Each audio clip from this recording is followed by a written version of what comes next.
Night Football on TSN. Welcome as we get this week started. If you didn't know, now you know. Wangle down real crisp.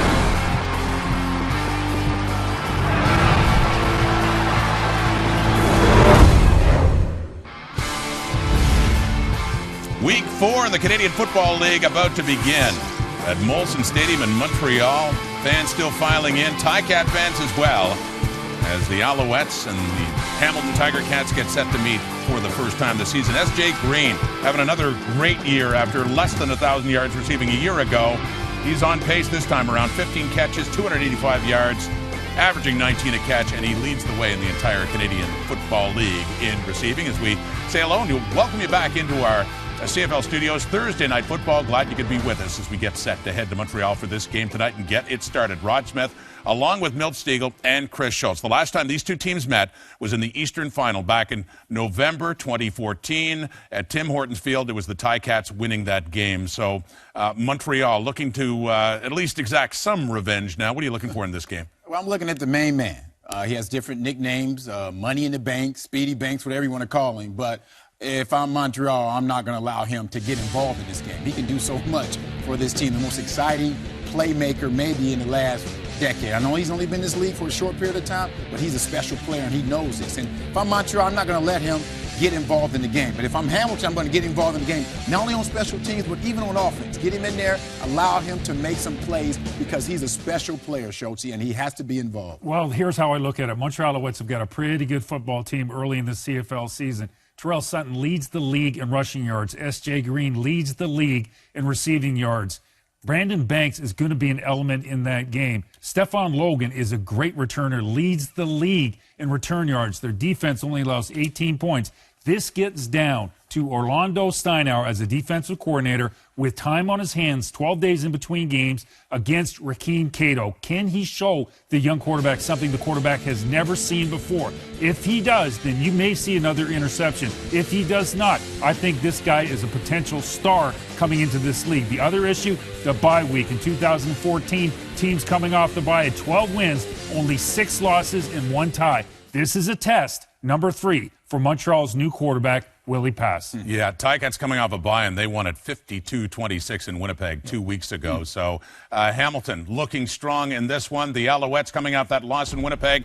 We can tell you that David Edwards of Penticton, BC, you could win the ultimate $25,000 home theater package from Visions Electronics if a kickoff is returned for a touchdown in today's game, thanks to Safeway's Touchdown to Win promotion. And if a second kickoff is returned all the way in this one, you could also be in store for $1 million.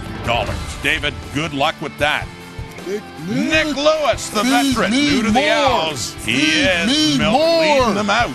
Rod Black, Dwayne Ford standing by at Molson Stadium to get this one started. They'll have the call when we come back. Hello, Canada. Are you ready for some Thursday night football from Montreal tonight? Percival Molson Stadium, Week 4 in the CFL season kicks off. Last time these two teams met was the Eastern Final in Hamilton in November. Here we are, first round 2015. Yeah, and 5'7", 155 pounds, and he is the Montreal Alouettes' worst nightmare. At least he was last November. 2 kick return touchdowns in that playoff game. He's got 2 already this year. They got to find a way to contain him.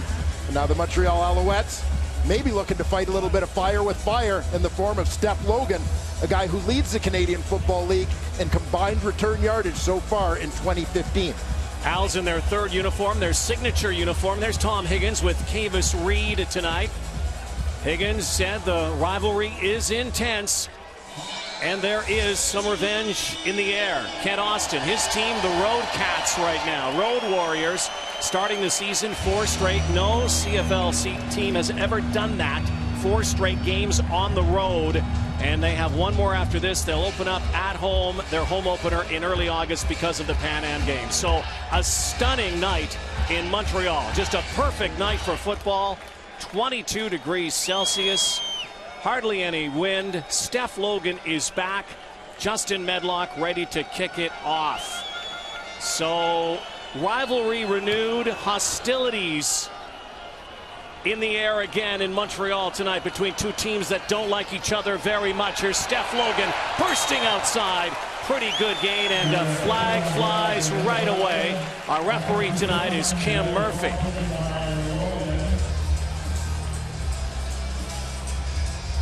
A little bit of contact over near the sidelines. Expect to be a late hit. Unnecessary roughness. Hamilton, number 11. 15 yards from the end of the play. First down, Montreal.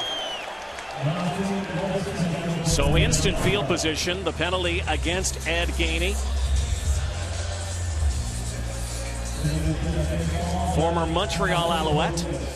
So the Owls will scrimmage with Rakeem Cato at quarterback, the guy who began the season way off the depth chart, but because of injuries and now opportunity, he is the man. Quickly out to Nick Lewis. Nick Lewis makes the first catch and a first down, and here are our starters to watch tonight for the Larks. Rakeem Cato has enjoyed some success early in his Canadian Football League career, and here are some of the key reasons why. S.J. Green gives him a go-to receiver. He's been very good against Hamilton. Terrell Sutton has provided a running game. He's been busy with Cato at quarterback, and the offensive line anchored by Luc Brodeur-Jourdain, a 48th overall pick in 2008. Not bad for a guy who's a great all-star in this league. Terrell Sutton is swallowed up quickly, and for a loss. And so the Hamilton Tiger Cats, they're starters to watch defensively. And we'll keep an eye on Ed Gainey, of course, the former Montreal Alouette. He leads the team in tackles. We'll see him at the boundary halfback tonight. Emmanuel Davis starts at the wide side halfback in place of an injured Rico Murray, and we'll see lots of Michael Daly, particularly on second down when they get two safeties in the game. Sam Scott with that last tackle. Cato's lots of time, fires over the top into dangerous territory. This is a secondary that has had 3 pick sixes already in 2 games. The Hamilton Tiger Cats, and so the drive stalls and the kick team comes out. And you see that signature of Orlando Steinauer's Hamilton Tiger Cat defense. A lot of versatility in the guys on the back end and in that linebacking core. The Sam linebacker Eric Harris rotated back to free safety. They opt not for a field goal, which would have been from about the 52-yard line, so they will punt it away. And the thundering foot of Boris Beatty, former Laval Rouge All-Star, rookie kicker in the Canadian Football League. He's going to try to angle one here because Mr. Dangerous is in the end zone. Beatty just kind of half foots it, and it bounces into the end zone. Banks has not touched it. He's going to give up a point here, and there are flags. We will figure that out when we come back. Thursday Night Football. Hamilton has its first offensive possession. Zach Collaros and company, and Nick Lewis ready to roll tonight in Montreal. Does it get any? The CFL on TSN is brought to you by Nissan, official vehicle of the Canadian Football League.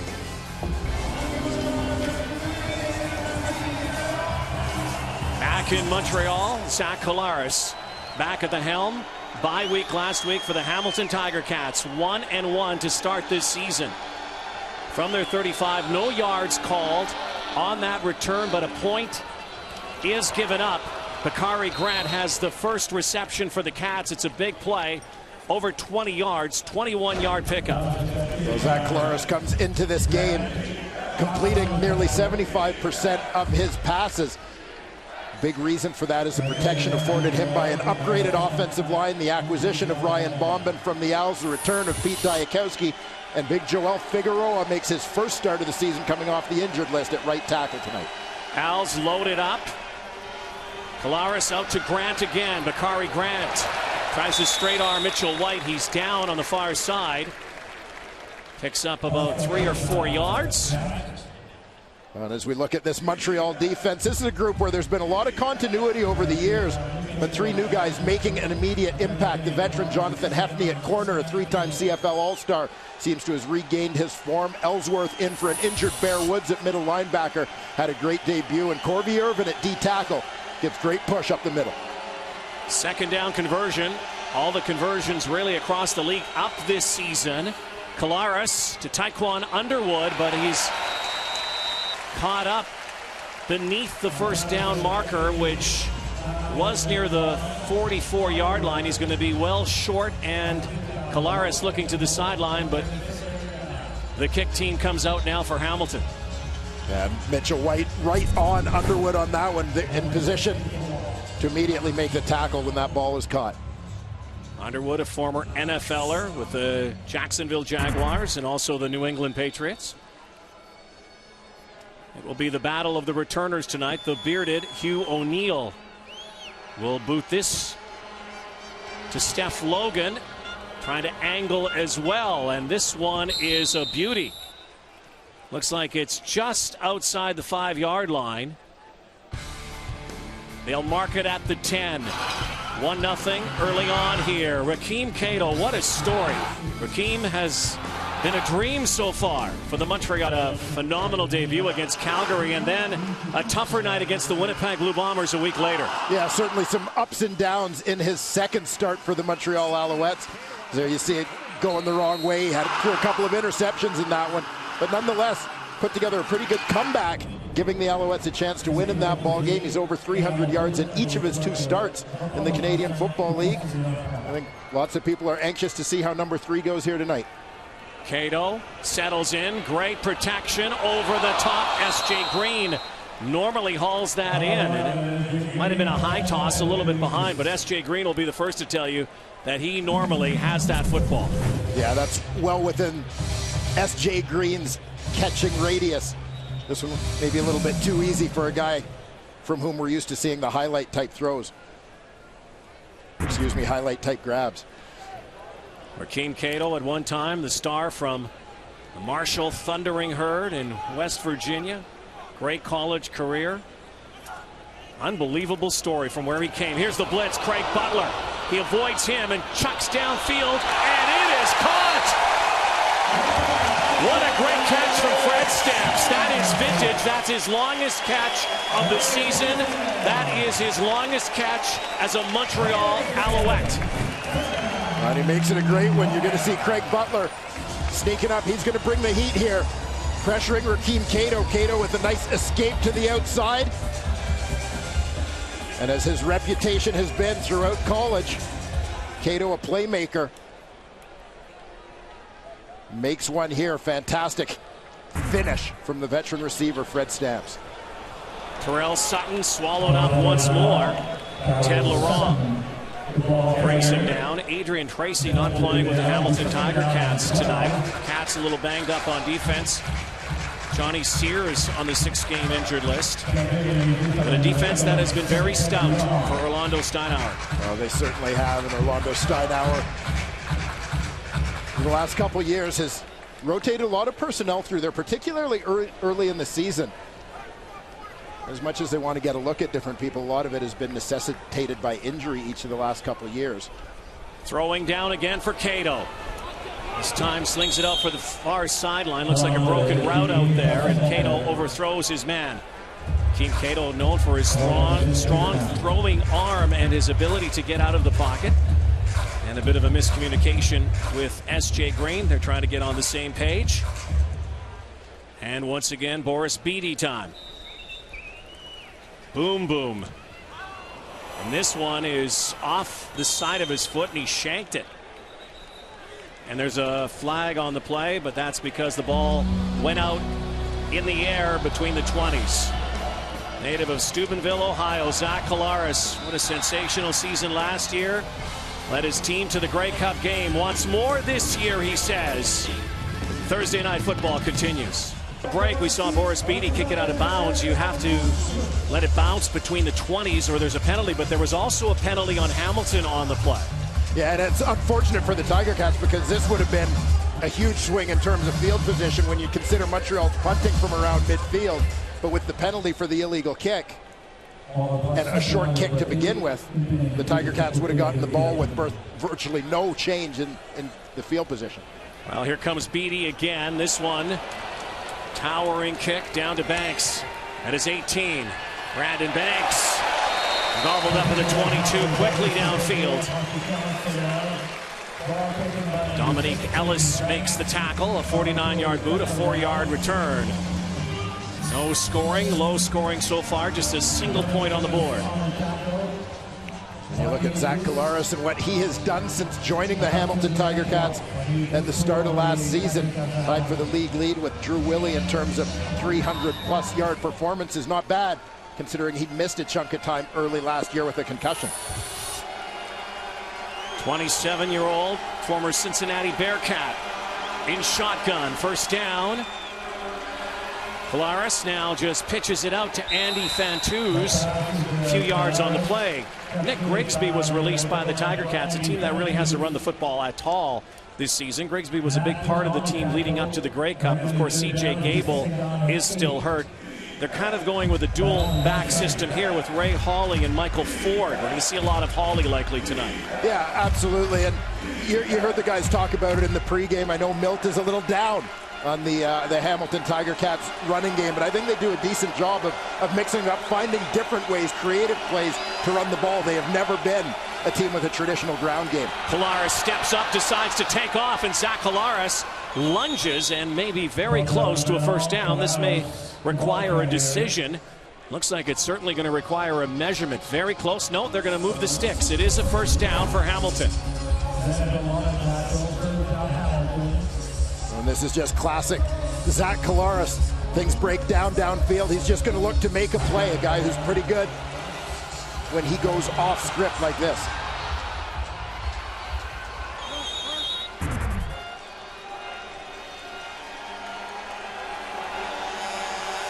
Collaros, four-man rush, fires near sideline, and unable to hang on is Michael Ford out of the backfield, out of Leesville, Florida.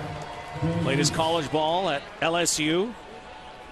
Also had some time with the Chicago Bears back in 2013 as a kick returner and special teams player. Just looking to turn that corner before he secured the football.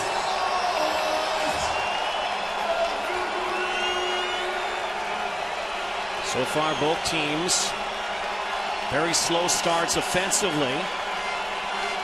And two very good defenses at it tonight. Here comes the rush.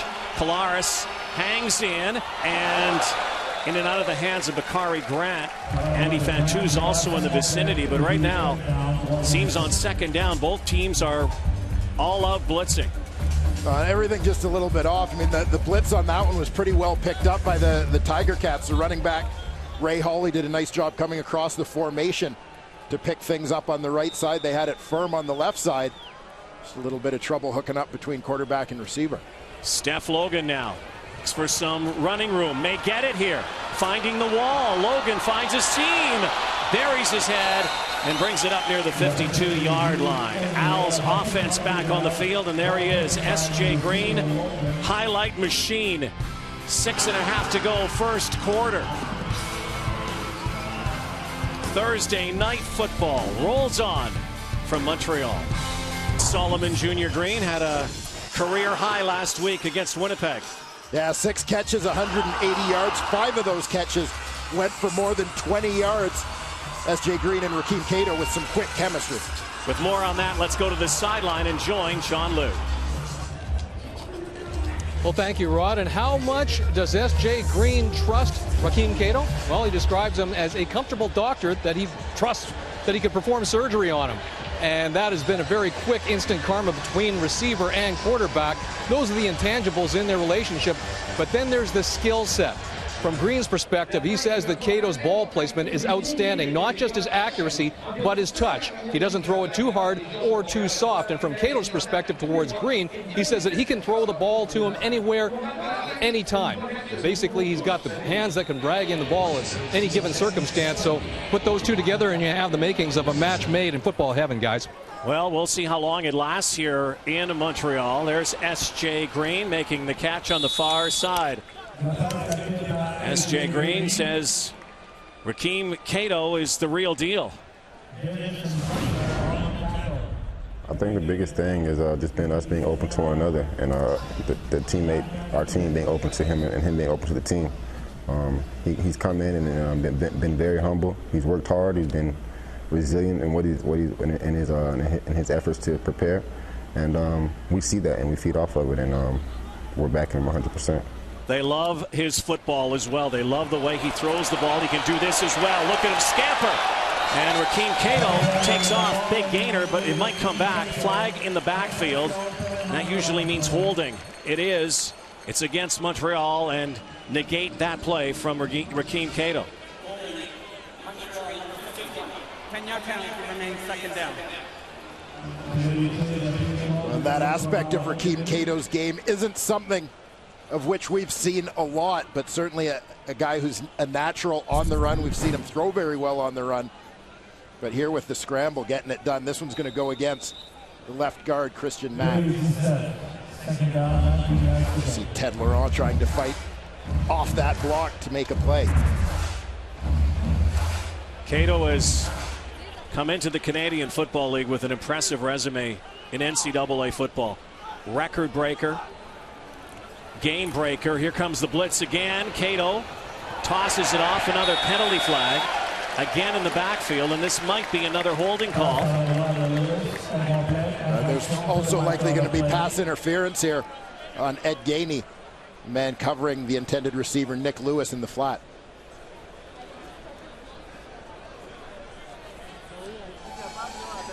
Once again, Kim Murphy with the call here. Holding Montreal number 20. Pass interference. Hamilton, number 11. Penalties will offset. Replay second down.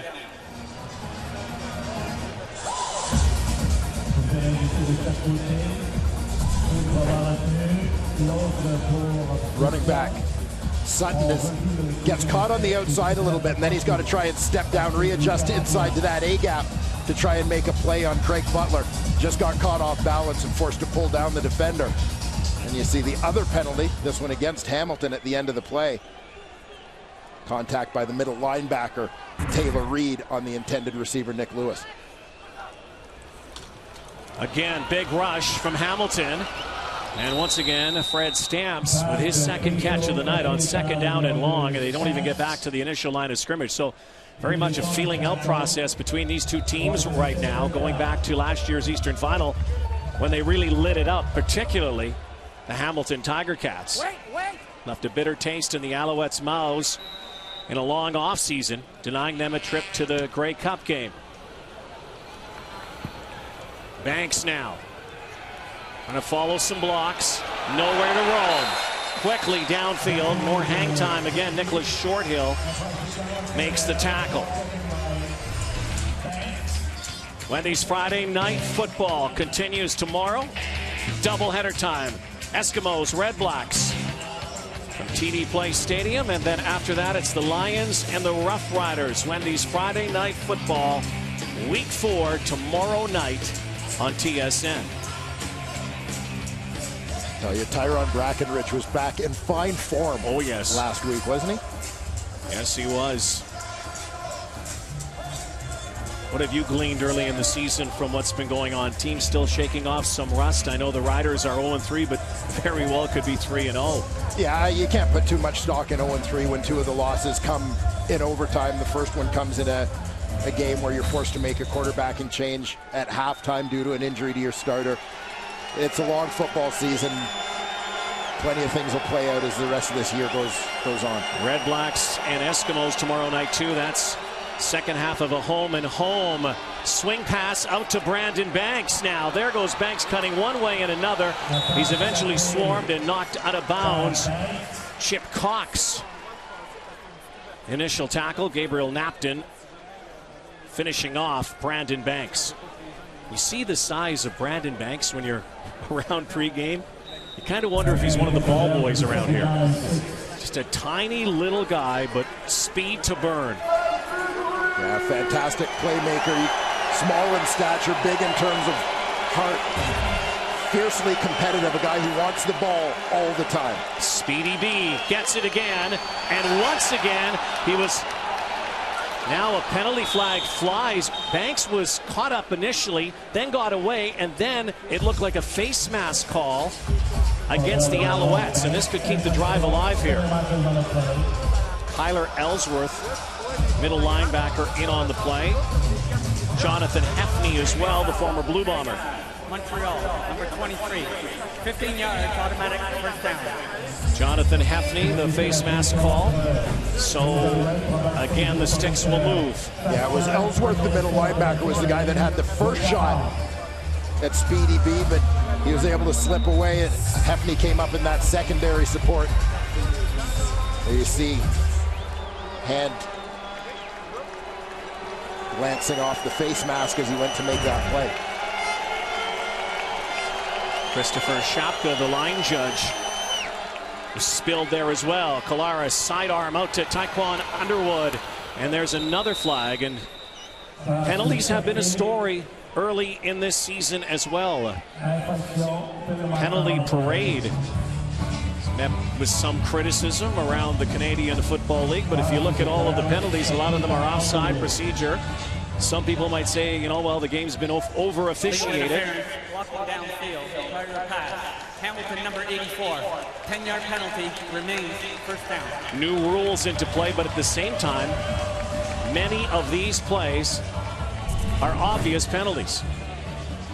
And here you're going to see Bakari Grant, who's the middle receiver in this trips formation to the field. They know that the ball's getting out wide. They're calling him for a block. Really what he's doing is, it appears, collisioning, trying to get himself space on the route. It's not like the play is actually a hitch screen. That just happens to be the route combination. 1st and 20. Kolaris and a whistle. And once again, another flag. Everybody talks about the adjustment period for some of these new rules. Hamilton, number 67. 5-yard penalty remains first down. But here's the thing. This has nothing to do with new rules. And there are a lot of procedure and offside calls so far. A number of them. Yeah, and it's a difficult thing to explain.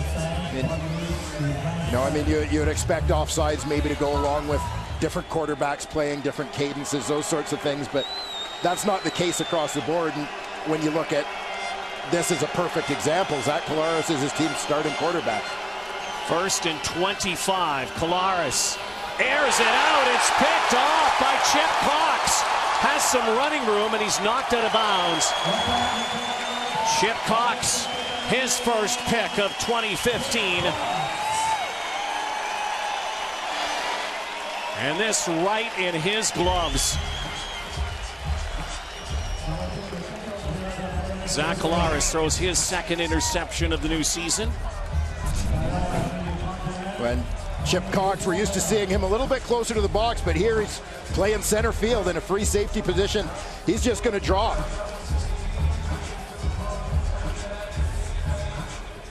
Cox, a guy who started his career as a defensive halfback before moving down into that front seven to become one of the league's top strong side linebackers. Play action, Cato to Nick Lewis. Lewis barges forward. Now, we chatted with Nick Lewis before the game, and you know he's got a lot of nicknames that he's actually come up with himself. Nick's names. He's had Geronimo, Nicola Dimes, Dalulu, Simon Sleepwalker, Master Unique. He's Nick the Quick to some, maybe not so much anymore. He's got a new handle now, and he told us before the game that he wants to be referred to as Route King Cole. Says the old man can still sing. It still makes some music. They still make some music. He is unforgettable. Nick Lewis, Cato dancing out now, and he will step out of bounds with Greg Butler right there coming forward. Cato is only 23 years old, does not play like a rookie quarterback. Even when you talk to Rakeem Cato, there's an uncommon poise in him, just a calm in his entire demeanor. Very unique for a player of his age. Cato 5 for 8 for 65 yards. Third game starting for the Alouettes. A guy who came into the season really as Plan E on the depth chart. There's Stamps. Plan A was Jonathan Crompton. Plan B would have been Dan Lefevre. Plan C would have been Tanner Marsh. Plan D, it looked like, would have been Brandon Bridge, and Rakeem Cato. is the guy. Yeah, and essentially you had the injury to Tanner Marsh in training camp that took him out of the mix, put him on the 6-game injured list, leaving a situation where they expected the two young guys, Bridge and Cato, to basically alternate in terms of who was going to be the number 3 guy, who was going to be off the roster from week to week. But Rakeem Cato, given the opportunity, has absolutely made the most of it. As they say, luck is what happens when preparation meets opportunity. So is this kid. Boris Beatty, perfect on the season, now 8 for 8. That just a little chippy. So just 4 points on the board. Low scoring first quarter here tonight. Under a minute to go in the opening frame. Owls have to like what they've been doing defensively, certainly. Big pick by Chip Cox. Yeah, absolutely. Chip Cox, a very versatile defender, one of the best without question in the Canadian Football League, consistently among the league's leading tacklers. A couple years ago within their scheme, we saw Chip Cox with a career high in terms of sacks. Now we see him getting back involved in the pass coverage end of things and showing he hasn't lost anything from his days at halfback. Last minute substitution there. Cox came out late onto the field, and Terrell Sinkfield makes the catch on the far side, his first of the night. Gerald Brown in on the play. Had a great conversation with Gerald Brown yesterday. Asked him who the best receiver was in the Canadian Football League. Without hesitation, he said S.J. Green. And I asked him who was the best DB in the league, and he said 39.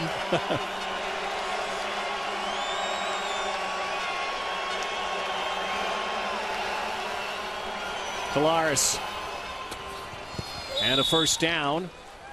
Finds Terrence Tolliver on the final play of the first quarter. No points on the board for the Hamilton Tiger Cats. Just a single and a field goal. Single and a field goal for the Montreal Alouettes. Eastern Final rematch here in Montreal tonight. Thursday night football on 4-0 Alouettes after one. Rakeem Cato has become quite a story, and you know I'm big into names. In a league that produced names like Wonderful Mons and nicknames like Pinball and Gizmo and great names that have been out there. Rakeem Cato's a great one too, but there have been other great Catos, just not in the CFL, at least not a player. Well, I mean, this is the thing as we do the countdown of famous Cato. You have former NFLer or NBA player Kelvin Cato. Of course, the great unreliable witness Cato Kalin. Moving on, Cato Fong. Outstanding Cato Fong from the Pink Panther. Cato from the Green Hornet. Green Hornet. Hey, we've got Cato and the S.J. Green Here's Hornet. Here's our favorite Cato besides Rakeem. And remaining the most famous Cato in the CFL, longtime BC Lions equipment manager, Cato Kasoya. McKenna. Now you know. Now you know. Rakeem Cato quickly making a great name for himself here in the Canadian Football League. He is. Talking about him in that list. Collaros, long bomb, overthrow. I guess a shout out as well to Cato Burness. Any of the... But Rakeem Cato has certainly started to make a name for himself here in Montreal. Collaros, long toss there. And we'll give a special shout out again to our buddy Cato Kasoya in BC, the Lions equipment manager. Suffered a stroke during the off season, but he is back at work, doing well, recovering well. But best wishes to Cato from all of us here at the CFL on TSN. One of the great guys in the league. 2nd and 10 now. Here comes the rush. Collaros escapes out of the pocket and gets a first down to Andy Fantuz. Mr. Clutch. 2nd down, Fantuz. His 19th catch on the season, and that's where he excels on 2nd down. And the Tiger Cats are going to go no huddle here, but they caught a bit of a break on the last one. The second guy coming on the blitz is the linebacker Winston Venable. First guy gets cut, but as Ellsworth gets back up, he basically takes Venable out of the way, allowing Collaros to step up and make a play. Far sideline, and it is picked off. Mitchell White, but 2 penalty flags downfield, both in interference territory. One at the 30, one at the 20. And this might not be a pick. Both those ones. Montreal. 10-yard penalty. First down, Hamilton. Yeah, you see those two flags go up basically at the same time. Indication the too many men call.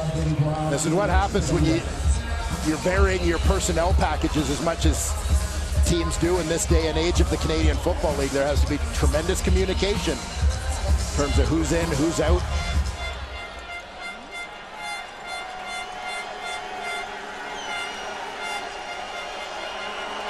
Polaris now, 1st and 10 from the 40.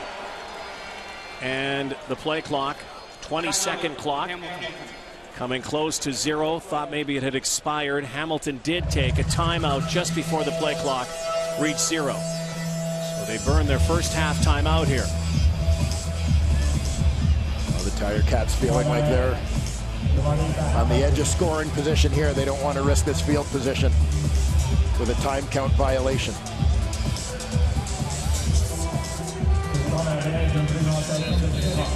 Hamilton team began the season in Calgary, losing by a point, the game they felt they could have and should have won, and then blowing out the Bombers the next week, then the bye week, and now here in Montreal tonight. Polaris again goes far sideline. They were really working on a lot of those out pattern shots to the far side in the pregame. Taekwon Underwood. What we're seeing in the CFL this season is also a lot of shorter routes. Still a long toss over there, though. Well, it sure is, and we saw that on the would-have-been interception by Mitchell White, jumping in front of that long wide side pass to Bakari Grant. Once again, flags fly. Movement on the line. Andy Fantu's got pushed back as well.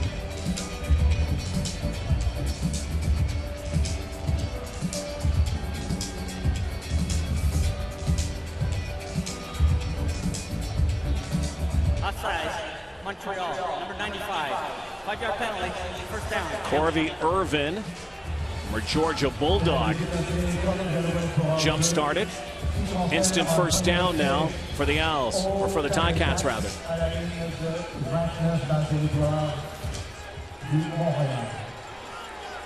Cats break the huddle now, 1st and 10 from the 29. Polaris empties the backfield, sends out 6. Quick hitter again. Terrence Tolliver, another LSU player. A lot of Louisiana State content on this Tiger Cat roster. The newcomers Tolliver and Michael Ford joining, of course, the Canadian Tiger, Big Pete Diakowski.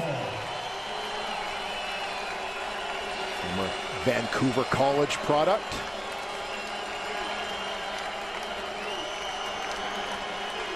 Will be 2nd down again. And 4 this time. Polaris again decides to go with 6 receivers. Now he hands it off to Sinkfield. Sinkfield left side will get the first down, turning the corner. Knocked out of bounds by Winston Venable, but now they're in the score zone, and it'll be 1st and 10 once again for the Cats. And support Milt Stiegel's point in our pregame show regarding the Tiger Cats and the fact that their running game really doesn't use the running back. We have yet to see a running back carry the ball, yet a couple carries for receivers here. Polaris decides to take it inside the 10, and wisely stepping out of bounds. He would have been pummeled. As half the first down yardage, it's going to be 2nd down. They can get to the 4-yard line and reset downs and go 1st and goal. The upcoming play will be the 11th play of the drive.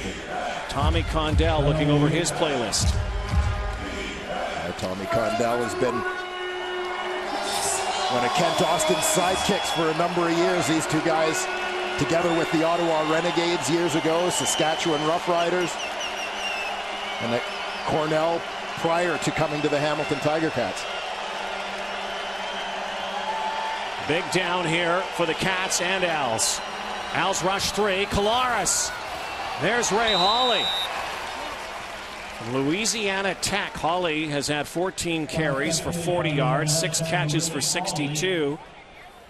We played a couple of games for the Cats, but again, with Nick Grigsby released, it's Hawley and Ford in the backfield. But this is how they use this package. They use their running backs as receivers. Yeah, a lot as receivers, and of course, they have to be tremendous pass blockers within this offense. It is no question. I mean, every team in the Canadian Football League is going to throw the ball a lot, but the Hamilton Tiger Cats, more than any other, are a pass-first team. So you better be able to catch, and you better be able to protect.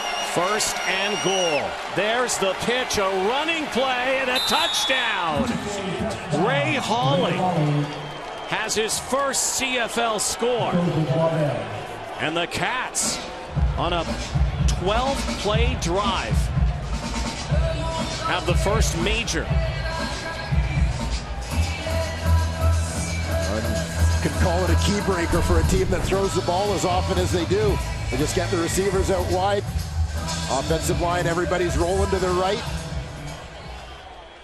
Quick pitch, and Hawley just picks the first open hole and turns it north-south. Justin Medlock will come out. 32-yard point after. Again, singles this year, scrimmage from the 25. Many teams have opted to go for 2. Medlock has been perfect in point afters so far in 2015. Matt Coates the holds, and he remains perfect. The Hamilton Tiger Cats, thanks to Ray Hawley on the pitch from Zach Collaros, take a 7-4 lead on Thursday, who last year was out of football. Had a part-time job installing air conditioners. Earlier this year, had a chance to get an assistant coaching job, USC, because some of his guys at Louisiana Tech. Well, he gets a call just about when he's ready to pack. He says, you know, the Hamilton Tiger Cats need a back because they've had their backs falling like dominoes. And guess what? Opportunity knocks, and Ray Hawley came to Canada, and now he has his first touchdown. A guy who demonstrated in training camp an ability to pick up the offense quickly, an ability to make plays like you just saw when given the opportunity. Here's a playmaker, Steph Logan. Makes one miss, and special teams have been good tonight. They know they have 2 electrifying returners and receivers on the field in Steph Logan and Brandon Banks. But so far, nothing big from Logan nor Banks. Owls bring their offense out on the field, down 3.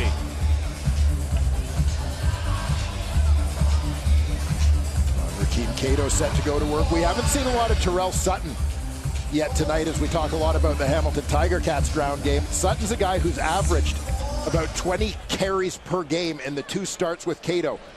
Young quarterback, that's a pretty good safety blanket to have if they can get that ground game going. Cato. There's Sutton, as mentioned.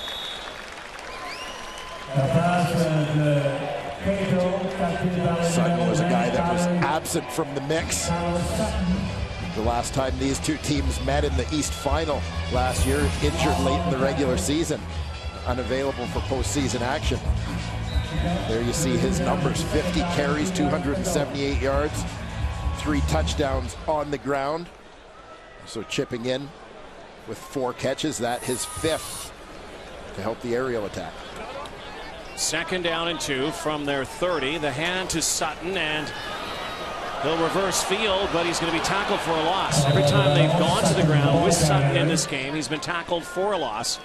Ticats spying that perfectly, and again, a very quick 2 and out for Rakeem Cato and the Alouettes. 9.5 to go before halftime. Well, terrific penetration by the East's reigning most outstanding Canadian, Ted Laurent, from his position on the nose. Drove upfield, interrupted that one, lost his helmet, but Big Ted just shook that one off to make a play.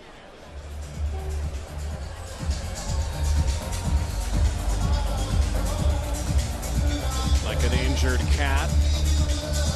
Emmanuel Davis slow to the sideline, so Boris Boom Boom Beatty. Brandon Banks Back near his 40. Sidewinder kick. Banks gets one block. And right now in this game, he's only averaging 2 yards a return. Dominique Ellis, the gunner downfield. Brandon Banks yet to break one here tonight, has had 2 returns already this season after a scintillating year last year. The Canadian Football League has really been held in check so far here tonight. Let's go to the sideline once again. Here's John Liu. Well, thank you, Rod. And it'll be tempting to believe that Brandon Banks' 2 return touchdowns in the East Final that sank the Alouettes last year was the tipping point that led to the hiring of special teams coordinator Kavis Reed. But Tom Higgins says that is not the case. Last year, Higgins had to pull double duty as head coach and special teams coordinator, and that's because he's allocated 2 assistants hirings per season, and he used those up. And it is a pick again for the Montreal Alouettes. Jonathan Hefney has his 2nd interception of the season. I'll tell you, for me, Jonathan Hefney has been one of the great stories of early 2015. A guy, former CFL All-Star, who was out of the league a year ago, didn't play at all in 2014, given an opportunity here by the Alouettes. He's won that boundary corner position. The guy who had a career-high 6 interceptions with Winnipeg back in 2011 is in with his 2nd already this season. Pretty good production, replacing a rather productive ball hawk in that position, Jeff Tisdale, an all-star who just signed with the Saskatchewan Roughriders. Alouettes, another pick tonight. Cato off his wrong foot, and what a catch. Under duress downfield is Alex Charette. It looked like maybe a little bit of ill will from their old days in the OUA. Mike Daly from McMaster University lowers the boom on Alex Charette, the Guelph product. Charette, an Alouette draft pick this year, getting an opportunity to play due to the injury suffered by Cody Hoffman. The Alouettes decided not to add another international or American receiver to the roster. They went with Charette, who now becomes their 5th receiver, so he's going to get plenty of opportunity to play. Well, Charette just took a big lick, was all right, back at it on the sideline. Right now, Philip Blake. Slow to get to the sideline. Looks like he might be all right. Blake, the guy who replaced now Tiger Cat Ryan Bombin at right guard on that Alouette offensive line. So that'll bring into the game yet another Guelph guy, Jake Piotrowski. Griffins are well represented here tonight. There's former Marauder Mike Daly, member of the Vanier Cup Championship a few years ago. Only 2 seconds left on the play clock, and Rakeem Cato also has to take a timeout. Wise play there. Getting quickly up to speed. A lot of rookie quarterbacks in that situation may not have realized that time was ticking down, and Cato wise to take the timeout. You wonder a little bit how it happens in an injury situation. I mean, there's a long time since the end of the last play. A lot of time to figure huddle out, up. yeah, to figure out what you're doing and get there. That's what Tom Higgins is saying. So they'll huddle up again. And we'll go 1st and 10 from the Hamilton 36. Good numbers for Cato. Completed his last 6. Looking again. Now he has a man, and it is caught. Fred Stamps at the 1. Vintage Fred Stamps. Before this game, Fred Stamps' longest catch was 16 yards. He was only averaging about 10 yards a catch. That's not the Fred Stamps we know. Cato's starting to find this future Hall of Famer. For a young quarterback, you couldn't have a much better group of experienced, productive receivers to go to. And in terms of guys that'll do whatever it takes to make a catch for you. What a catch. I mean, we know all about the S.J. Green highlight reel, but Fred Stamps not far behind him in that department over about the last 5 years in the Canadian Football League. Cato trying to scrap on the goal line. He's not getting in. What a catch by Fred Stamps, though. I mean, that's his second one in all kinds of traffic. And looked like he was nicked up on the previous play, and he goes to his knees now. Stamps 4 catches, 76 yards, back-to-back 35-yarders. 7 minutes to go here before halftime, and they'll go second and goal. But Stamps got hurt as he came down with the football, maybe even on the football here. Let's take a look. Now it was the Cat defender, Eric Harris, who was on top of Stamps, and that might have been the injury right there.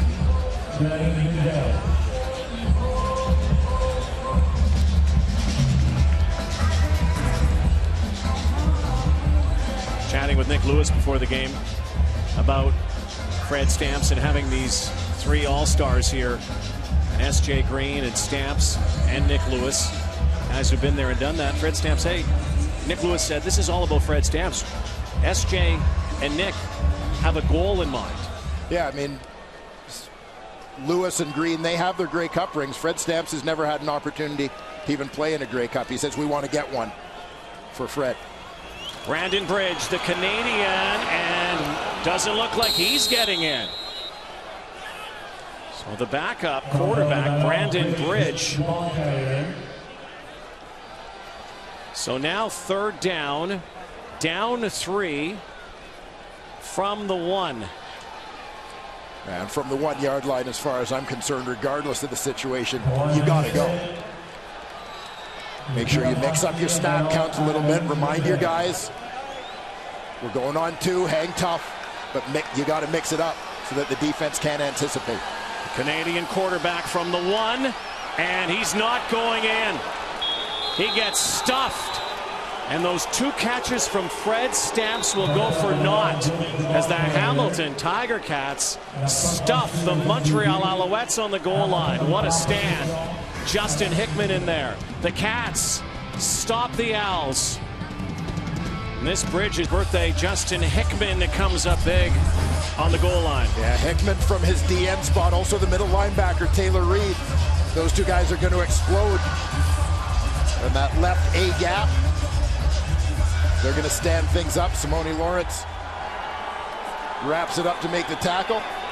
Celebrations with D coordinator Orlando Steinauer over on the sideline. 109 yards to go. Long field for the Cats. Their first running place. And it is Michael Ford. By the way, Ray Hawley's touchdown looked like a pitch, but it was actually forward, so it's considered a pass touchdown.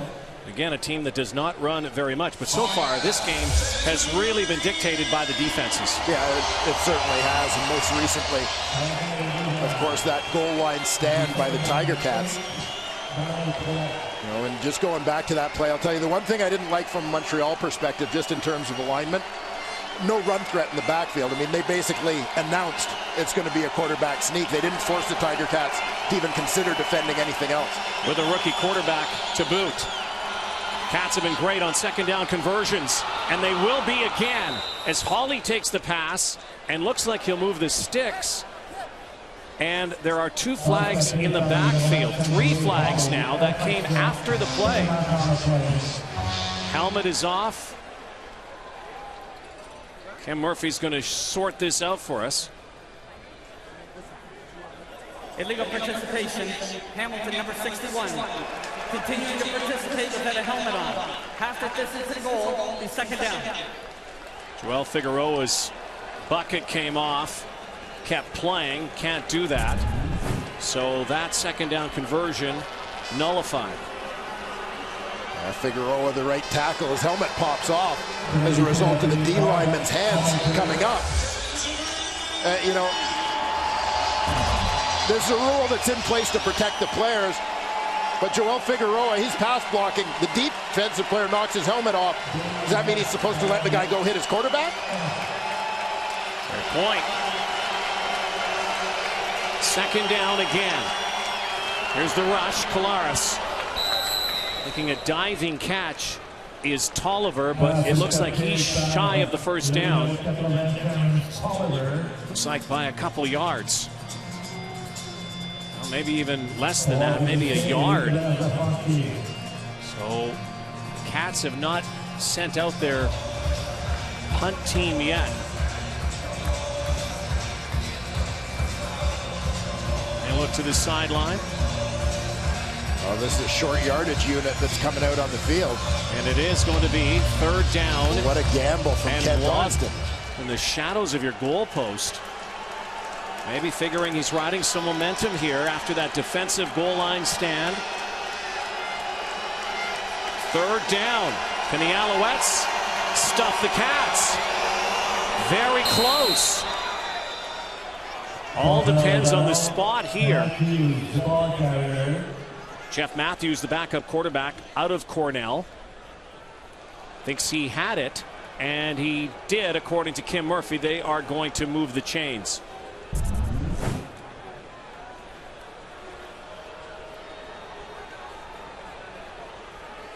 Well, that one's got to be real close. Not a whole lot of surge there from the Tiger Cats line. Matthews basically just falling forward from the line of scrimmage. 35 seconds away from the 3-minute warning before halftime. Collaros again, a shotgun. Four-man rush. Good protection. Far side for Underwood again. They'll mark it at the 20. He'll be about a yard short of the first down.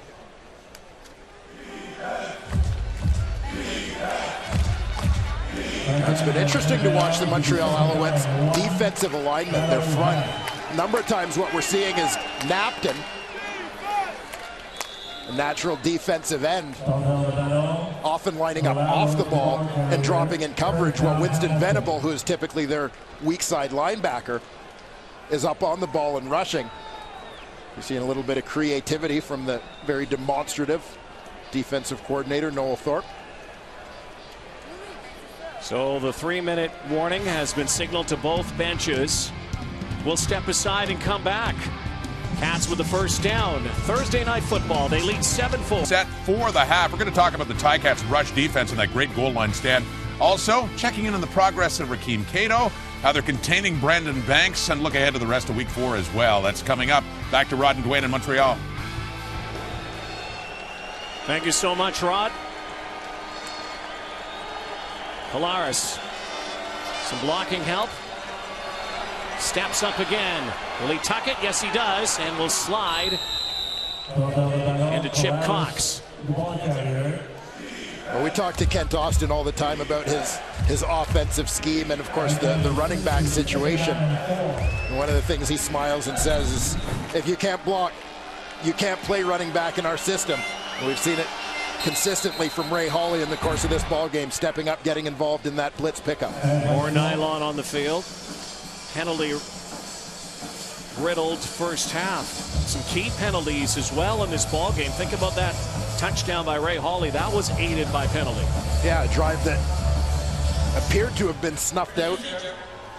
Number 67, 5-yard penalty, remaining second down. By a Mitchell White interception, but the Alouettes caught with too many men on the field on that play. Drive continues, and as you said, results in the Ray Hawley touchdown. 2 Hamilton turnovers, 1 Montreal turnover. Just 11 first half points. Cats by 3. It's 2nd and 9. Been pretty good in this situation so far in this game. A little bit of a wobbly toss, but the progression from Tolliver, no, they're going to give it just in front of that first down marker. So it's going to be another third down play here for the Cats. Pretty good coverage from Jonathan Hefney on the play. Ball's right on target for Tolliver. They bring out their big boys again, and they bring out Jeff Matthews. Kent Austin knows a lot about Jeff Matthews, of course, out of Cornell.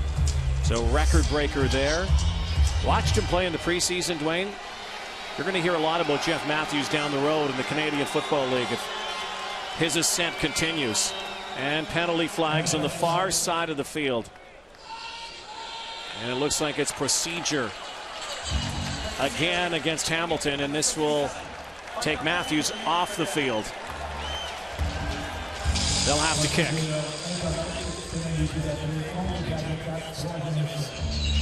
Guy who broke all the records in the Ivy League and at Cornell.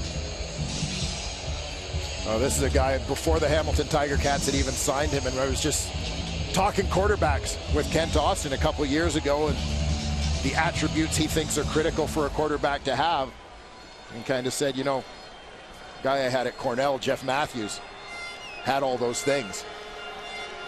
And you had a sense that eventually Mr. Matthews might find himself in the same place as Coach Austin. Nice kick. Hugh O'Neill sends number 0. Steph Logan back. Finds the seam. Now look out. Couple of guys to beat. And finally Brandon Stewart brings him down, but a nice return. Best return to the ball game. 24 yards for Steph Logan on a 52-yard kick with 2:12 to go before halftime. Canada's men's rugby team faces Tonga in the Pacific Nations Cup, live from Burnaby, BC on July 24th. Action gets underway at 10 Eastern, 7 Pacific on TSN 2. So far tonight, the battle between Steph Logan and Brandon Banks in the return game. Number 0 has the edge. In Hamilton territory, Cato, quick release. Off to Nick Lewis. There he goes. Route King Cole. Wasn't as fast as he used to be. But it's all about the route, isn't it? Well, that's it. Route King Cool. Right in tune here. Nick Lewis with his 3rd catch of the game.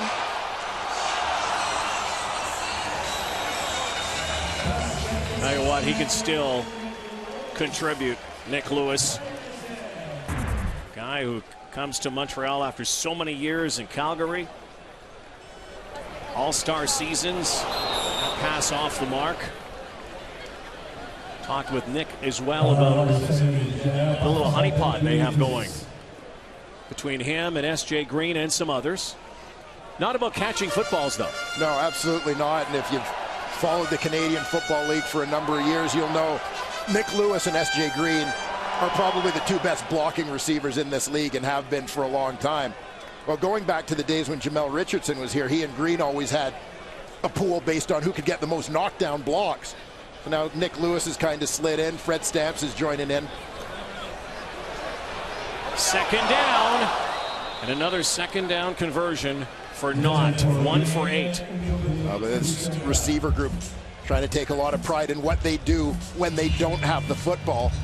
Nick Lewis made it very clear that he has established an early lead over S.J. Green. He says, I've doubled him up already in terms of those knockdown blocks. He's not gonna lose that. I think Nick Lewis will just go and hit people. I'll if tell he's you ever what, behind. though, if you are an opposing linebacker, defensive end, defensive back, whomever, you got to keep your head on a swivel against the Alouette receivers.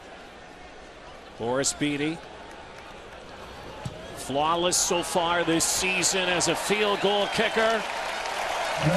Booms it through again and ties this game. 42-yarder. Beatty now 9 for 9 in his young CFL career. But ironically has missed 2 extra points. He's not the only one, by the way. No. Join the list. Yes, those are no longer gimmies now that they've moved back. Ball being snapped from the 25-yard line, 32-yard kicks. Certainly changes the mathematics and the permutations as the game goes on, but right now the math is simple. Tie ball game at 7. Just over 90 seconds to go before halftime. 4 receivers to his right. Kolaris, nice play on the fake. And then Terrence Tolliver is whipped down from Jonathan Hefney. Nice pump fake by Kolaris, otherwise he might have been sacked. And Kolaris recognizes what's going on here before the ball is snapped as the Alouettes stack up the line of scrimmage. with 7 or 8 defenders. He knows he's got to be responsible for one of them himself. So it's either got to be balls out hot to an open receiver. If nobody can get open, he's got to pump it and dodge that guy and buy a little bit of time, which is what he did. Cats 8 for 12, second down conversion, 2nd and 4. 3-man rush, wings it out over to Hawley, who has another first down and is crushed into the signage and will draw an extra 15 yards on this. Unnecessary roughness after the play. Major foul, unnecessary roughness. Montreal, number 7. 15 yards into the play. Automatic first down. John Bowman trying to plead his case, said he was knocking him out of bounds and couldn't stop. Just pushed him out, but pushed him out rather aggressively. Into zone rouge. 1st and 10. It's going to require another second down play coming up. Fantuz again. 56 to go before the half. Hamilton Tiger Cats have not won in Montreal, even though they've owned the Owls in the playoffs, including the Eastern Final, have not won in Montreal since 2002. You know who played in that game? This guy. Yeah, I should have known that. Kolaris now's in trouble, and down he goes. First sack of the game. Kyler Ellsworth. First sack as an Alouette. Former star at Michigan State fills in for Bear Woods, who's gone for the season. Yeah, Bear Woods with that torn pectoral muscle. Done for the year. Kyler Ellsworth steps in, former walk-on at Michigan State, a guy who's better known as a wrestler than as a football player coming out of high school, but concluded his NCAA career by being a Rose Bowl MVP. Long field goal attempt here. 53-yarder from Justin Medlock, who makes it. Medlock, perfect this season in field goals, long distance, and the Cats have the lead. 53-yarder. Medlock is also hit from 54 and 56 previously in the CFL, but his longest this season was just 38, and this one plenty of leg, but this is not surprising. We've seen this before from Justin Medlock. Yeah, his range well established over the years. Just another day at the office for Medlock. Career high 57 yards. So the former star from UCLA, who played some in the National Football League with Oakland, Carolina, and of course was with the Toronto Argonauts for a bit, has given his team a 3-point lead. 7 seconds to go. The Alouettes are going to be content, down 3. They will take the knee here and go into the locker room. What do you think of this first half? Had some ups and downs, certainly. A defensively dominated first half. Offense has made some plays, but Montreal in particular, obviously some trouble finishing drives. Special teams have been a factor. Everybody talked about Logan and Banks. Logan had a nice return, but you're kind of waiting to see what Brandon Banks will do. They've done a great job on Banks here tonight. But the Cats have a lead thanks to Justin Medlock's 53-yarder. It's 10-7 at the half on Thursday Night Football.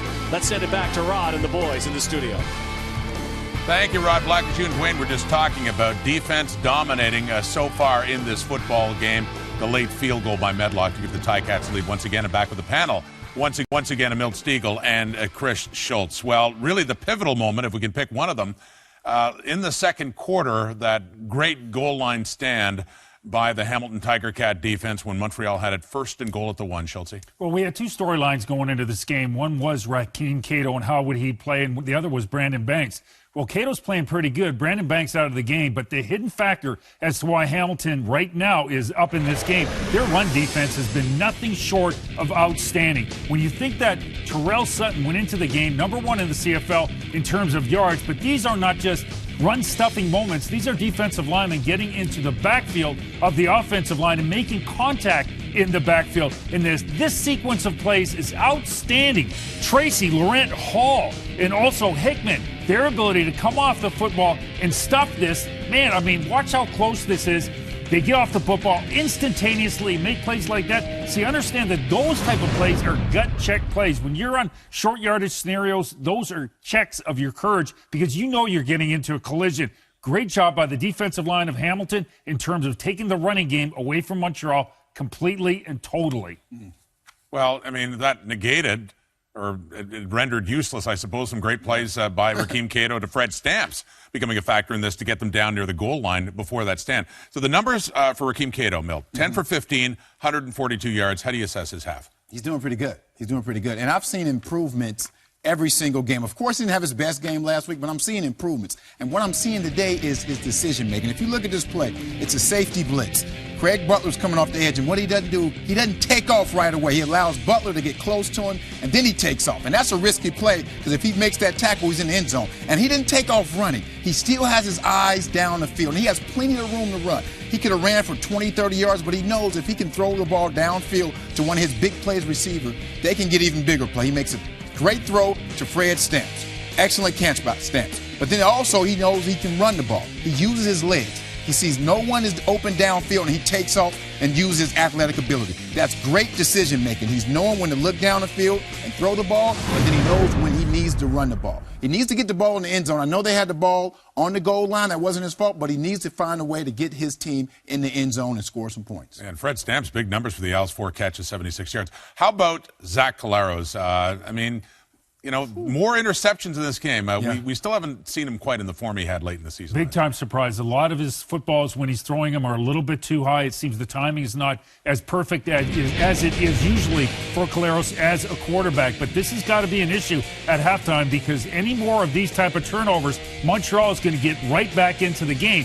Once again, credit the defense because you have 2 field goals in a single, and Hamilton has been able to rise to the challenge based on these 3 interceptions right there. That one hurt the most because the defender was right in front of the receiver at the time. He's got to polish those up because any more turnovers of that type in the second half, that would be 6 for one game. It's not a good game. No, not really, and it could have been a 3rd interception as well. That was negated by a penalty, so a little difficult there. Challenge coming into the second half for Zach Collaros. Coming up, we're going to look more and ahead at Week 4 in the CFL. Have some sounds of the game, too, at the half. It's the Ticats and the Medlock field goal with a 10-7 lead over Montreal. We'll be back.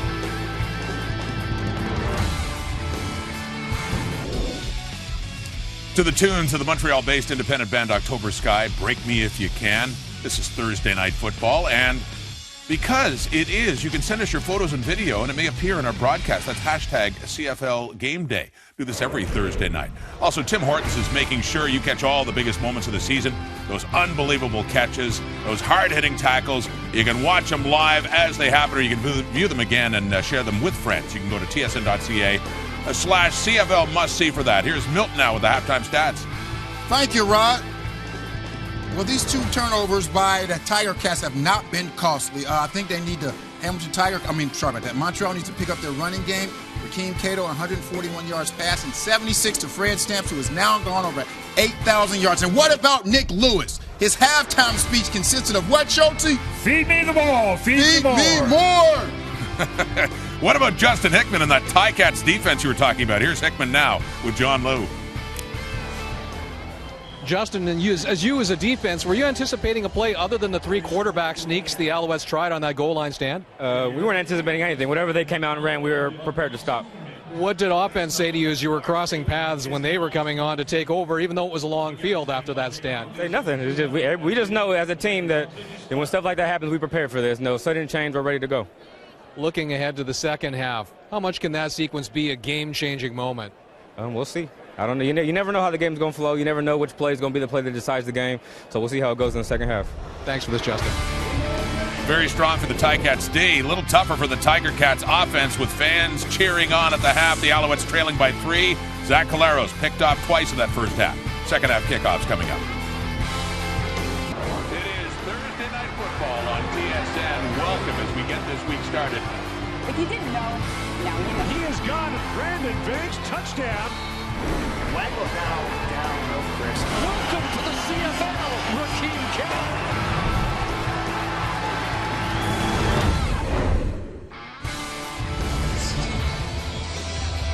Back at McGill University, Molson Stadium, 10-7. Hamilton Tiger Cats lead heading to the second half on Thursday Night Football. Here's Steph Logan of the Alouettes with John Liu.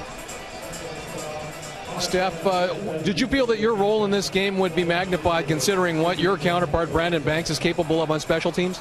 Yeah, I mean, we talked about it all week about what we could do as an offense, and we talked about what we could do as a special teams and defense. You know, we just got to get after them, and when we're doing our special team coverage, we got to stay after them. Defense, get off the field. Offense, put points on the board, and special teams, split the field.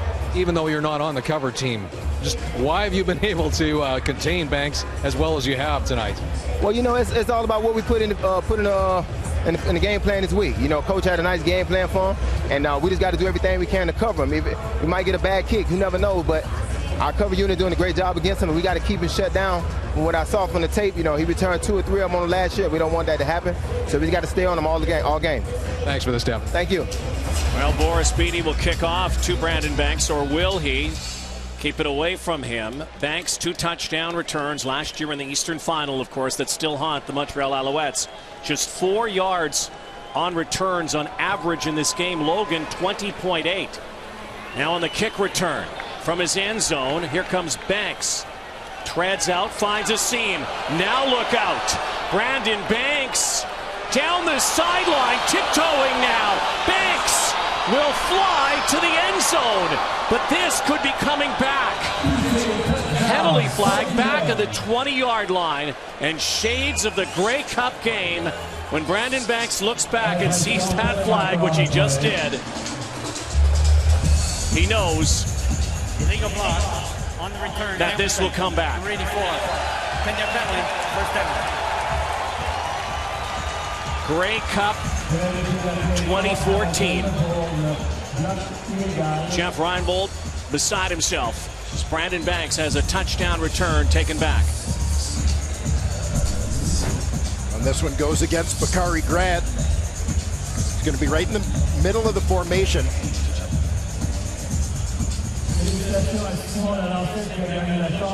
There you'll see, charged with that push in the back. Bakari Grant knew right away as he saw the flag. Well, we'll see if...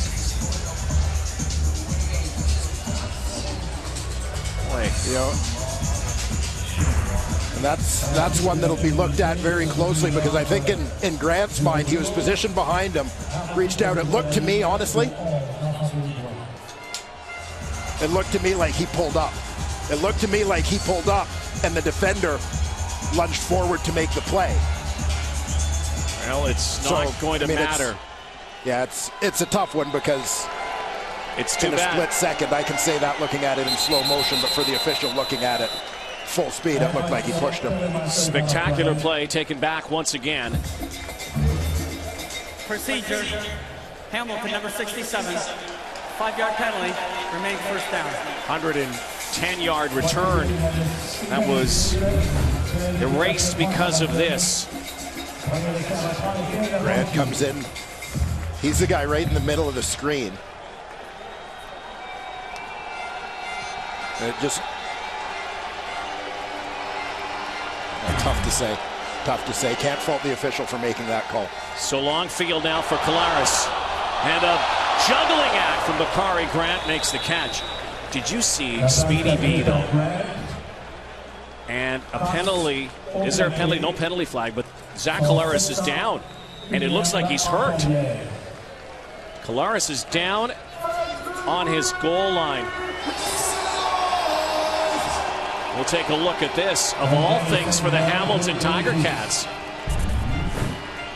An early season where we've seen quarterbacks dropping like flies. Yeah, keep an eye on the left leg of Collaros here. And it's bent over, and Figueroa on top of his own quarterback, with Winston Venable in on Collaros. No penalty here. Venable just brings him down, and then Joel Figueroa on top of his quarterback in the leg gets bent awkwardly. And they still work on Zach Collaros. Jeff Matthews will warm up. Another unforeseen quarterback circumstance here in Montreal. Sign for Hamilton football fans as Zach Collaros runs off. Now, during commercial break, we looked at it, and when even though he was bent like a pretzel, watch his helmet, watch his head here. Yeah, and it's his offensive lineman, Joel Figueroa. Oh, my goodness. And that's like getting hit by a small motor vehicle in the side of the head. So 2nd and 10, backup Jeff Matthews comes in. Look out. Here's the rush.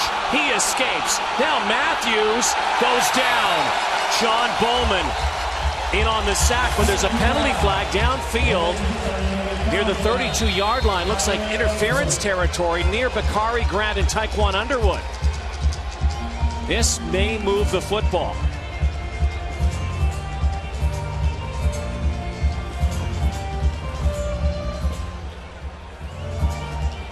Illegal contact on a receiver.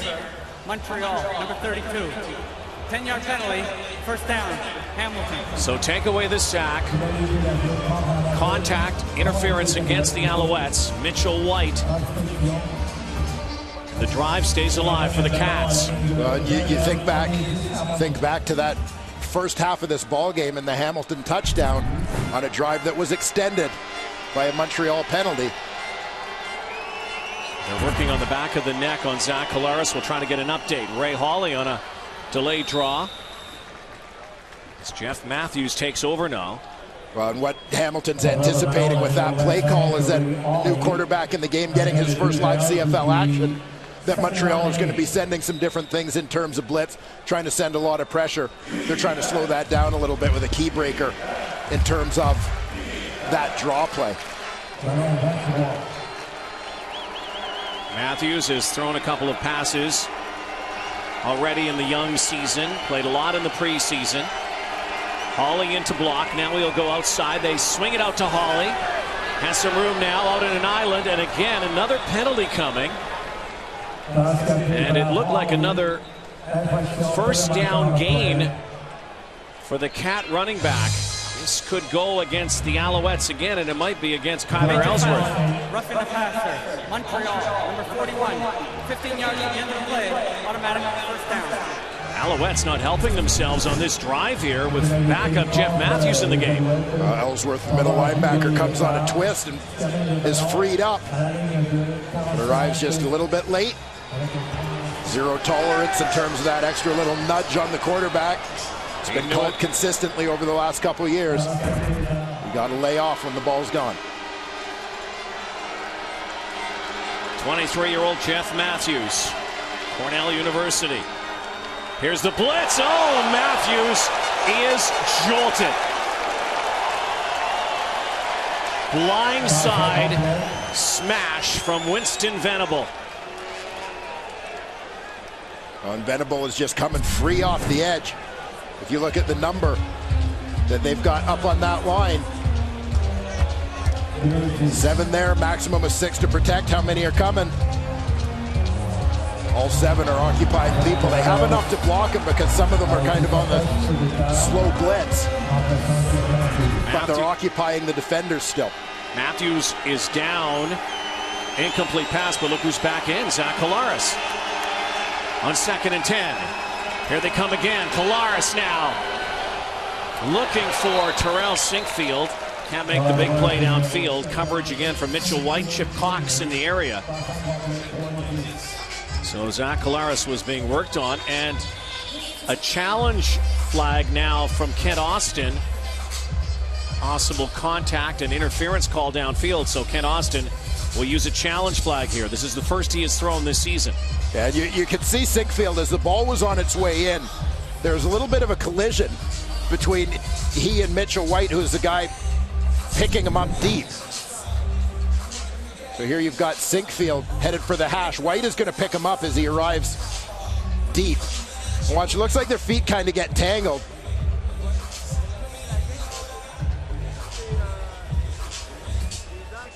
It's actually Cox playing that free safety, deep safety.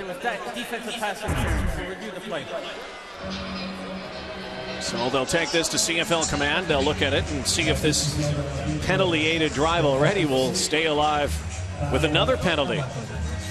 So we'll step aside here in Montreal. 10-7, still the score. Collaros back in the game. A challenge in the offing. First challenge flag of the night thrown by Kent Austin on this play.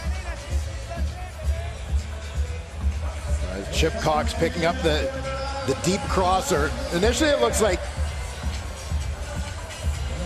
they just kind of got tangled up on incidental contact. Now whether, Cox, it comes just before they get picked up on screen there. But there may have been a little bit of a bump with the forearm from Cox on Sinkfield. You'll see Chip Cox, the deep defender. Right there. Right arm comes up a little bit. For the determination of whether that's enough to impede the receiver from completing his route. Kent Austin looking at his watch, awaiting the outcome of this as they look at it. 34 yards have been gained on this drive already, 25 via penalty. Could be some more tacked on here. And there have been a number of penalties in this ballgame.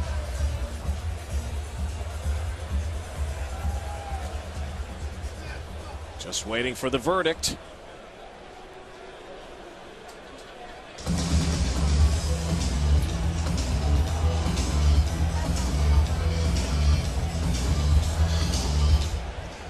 After review, there's insufficient video evidence to determine that there was pass interference. Therefore, the ruling on the field stands. It'll be third down. Insufficient evidence, unsuccessful challenge. When you look at that, and Kent Austin's frustrated by it, and yeah, there might have been a bump, but it's a real slippery slope if you start calling that. You start calling that, they are going to throw challenge flags forever.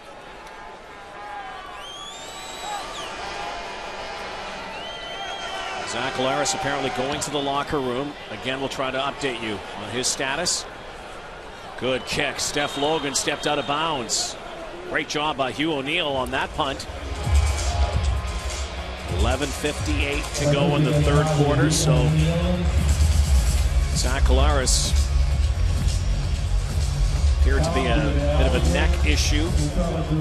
Tangled up at his goal line, out of the ball game right now, came in for a play. Back to Rakeem Cato now and the Alouettes. Difference in this ball game, the last-minute field goal in the first half by Justin Medlock. All defense in this ball game so far. Cato settles in and throws it complete to S.J. Green, coming off a monster week last week in the loss to Winnipeg. Kind of quiet here tonight. And S.J. Green had that monstrous game in defeat in the East Final for the Montreal Alouettes. Produced a couple of touchdowns in that ball game.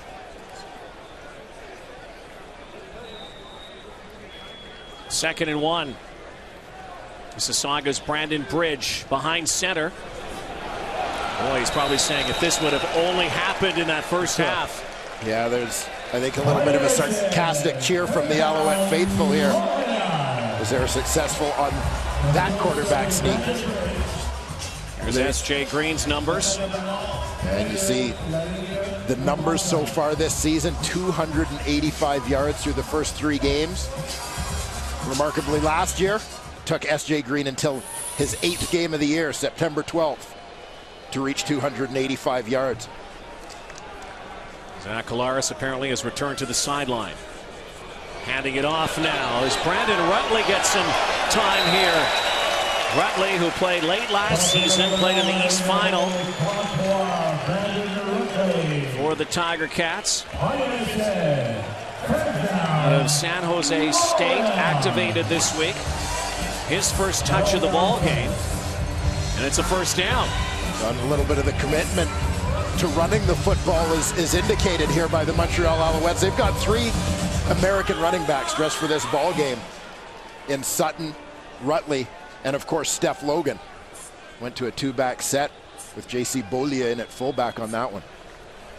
Cato fires again.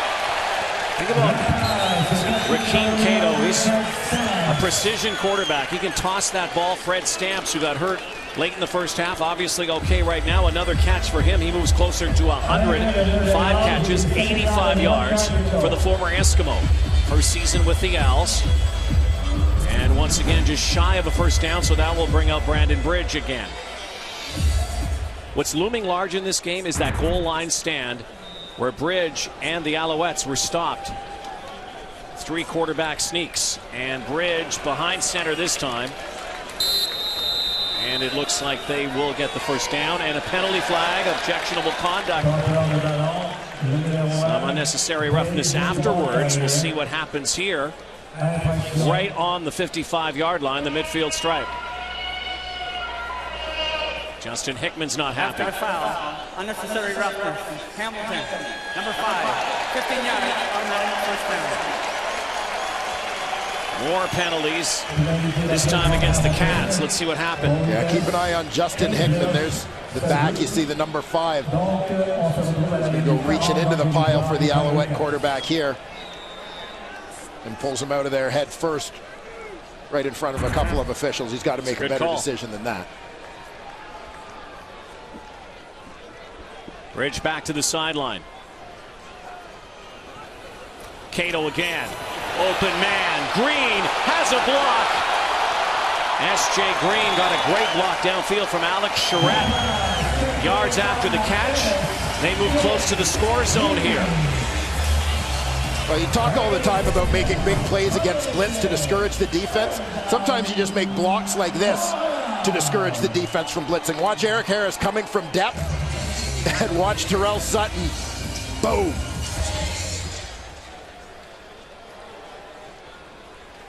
Harris might not come at quite the same speed the next time. 1st and 10 inside the 25. Cato 4 for 4 on this drive out of the locker room, and again to Mr. Reliable, S.J. Green.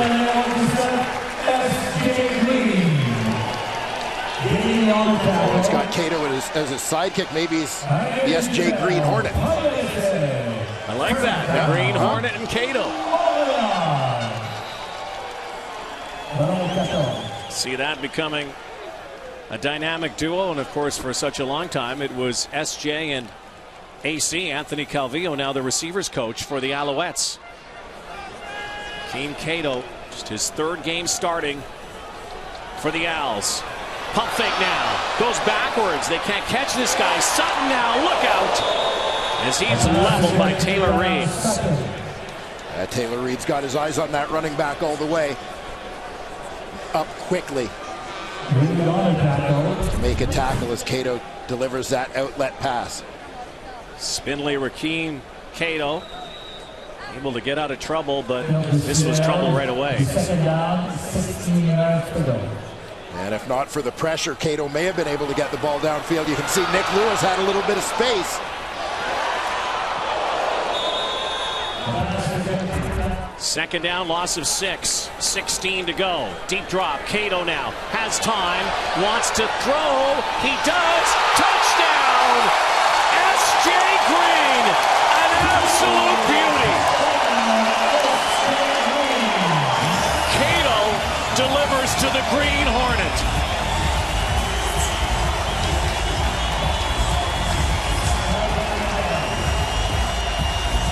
Outstanding throw. Phenomenal catch. The highlight machine, S.J. Green, does it again. Cato puts this where nobody else can get it. In fact, frankly, I'm not sure too many people other than S.J. Green make this catch. What a catch. Feet down, inbounds, fully extended. It's the thing we talk about all the time with S.J. Green is that catching radius. His ability to get to balls anywhere near him, he's going to make a play.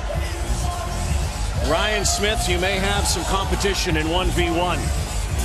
This is a terrific grab. Great grab, but a well-placed football by a young quarterback as well. How about that drive from Rakeem Cato out of the locker room? 6 for 6, 58 yards. S.J. Green, 4 catches on the drive, 55 yards, and S.J. Green's first touchdown of 2015 is a highlight reel special. Man, what a catch. Boris Beatty, the point after from the 32. Squeezes it in. Montreal Alouettes have the lead again. Cato and the Green Hornet. I like that. Dynamic duo comes through. S.J. Green, his first touchdown from Rakeem Cato. Well, this one takes a little bit of time to develop as far as the pattern, but good protection at the line of scrimmage. Good job by Cato using his feet to shuffle and buy a little bit of time. You heard Milt Stiegel talk about how he gets on the move, keeps the eyes downfield. Delivers one to the outside where only S.J. Green can get to it with 2 defenders closing. They keep it away from Brandon Banks this time. Look out. Trouble. Hot potato. Hamilton hangs on. I think we're going to be saying this a few times now. Rakeem Cato to S.J. Green. He only had 1 catch in the first half. 4 now here in the second.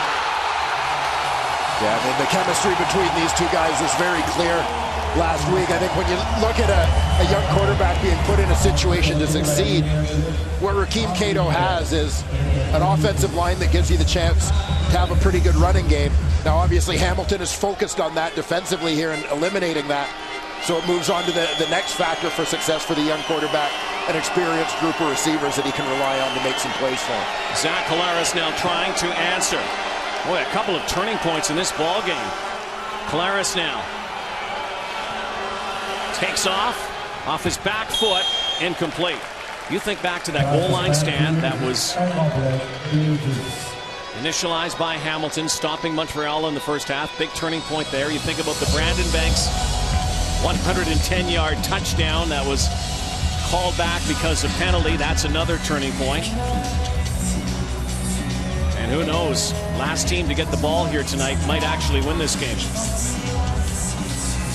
Yeah, for a game that has started very slowly offensively, you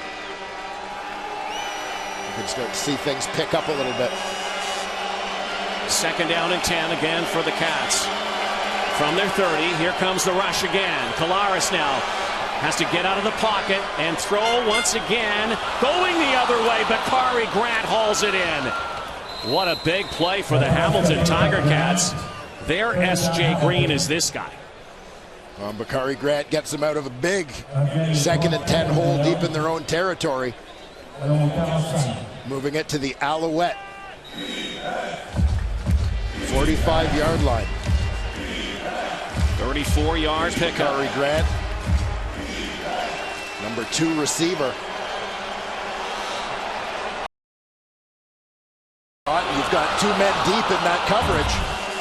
Grant kind of sits between the 2 of them as there are 2 other deep routes to occupy the defenders. Going deep is Collaros, but not deep enough. Looking for Sinkfield, incomplete pass. Let's go to the sideline once again and bring in John Lou. Thank you, Rod. Just a quick update on what we saw with Zach Collaros on the sidelines. He had the right side of his neck being worked on by the trainers, as well as his jaw. When he was throwing balls on the sidelines, he kept opening and closing his mouth to stretch his jaw out, and the trainer also asked him if he felt any tingling in his fingers. So obviously whatever he had been trying to work through is not bothering him as he's back in the game. Well, he is one tough hombre. Zach Collaros, who got injured last year in the second game. Now he has to roll again, and in pursuit are the Alouettes. There's a penalty flag. It's going to be a holding call here against the Tiger Cats. Affording the time for Zach Collaros.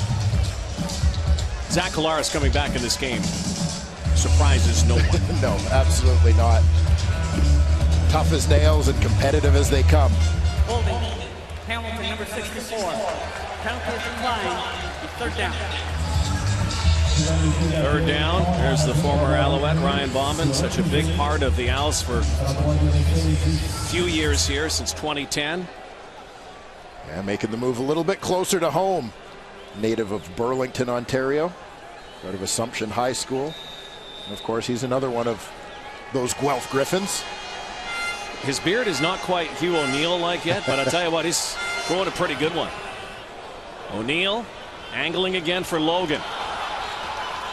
He'll cut back again. Steph Logan nowhere to go. 14-10 ball game here. Good close second half. Rakeem Cato back at it when we come back to Montreal. Easy to leave a winning organization, but Ryan Bauman did. He was traded from the Alouettes for a first and third round pick. He's a Tiger Cat now, but says he still misses that special group in Montreal. It's been the same guys, really. Guys don't really get traded there for the most part, other than myself, but it's been the same guys over and over again every year, and the fact they're all Canadians and a lot of them are from the area or at least live in Montreal in the off-season here, it definitely helped with the chemistry of the guys. Well, the chemistry, Ryan Bauman and Dwayne Ford, that goes back a few years, that helped win a few Grey Cups, protect Anthony Calvillo, of course, Josh Burke, Christian Matnow, Luc Brodeur-Jourdain, Philip Blake, Jeff Parrott. The five horsemen up front. Cato now protected by those guys and almost pilfered by the Ticats. Speaking of those O-linemen, let's bring in John Luke. Thank you, Rod. And two of those linemen that you mentioned, Josh Burke and Jeff Parrott, along with the injured Eric Delorier, were out for dinner last night with Ryan Bauman at a popular downtown Montreal steakhouse. And apparently they did not buy Bauman dinner because, according to Josh Burke, he gets a per diem, so he had to pay his own meal. But as far as a wager was concerned for Bauman's first meeting against his old team, Parrott says they actually neglected to do so, and that's largely because they were just happy to see Bauman. Both Parrott and Burke saying that it is a weird feeling to see Bauman on another team. They're still getting used to the fact that he's been traded after they'd have been together for so long. Guys? All right, thank you.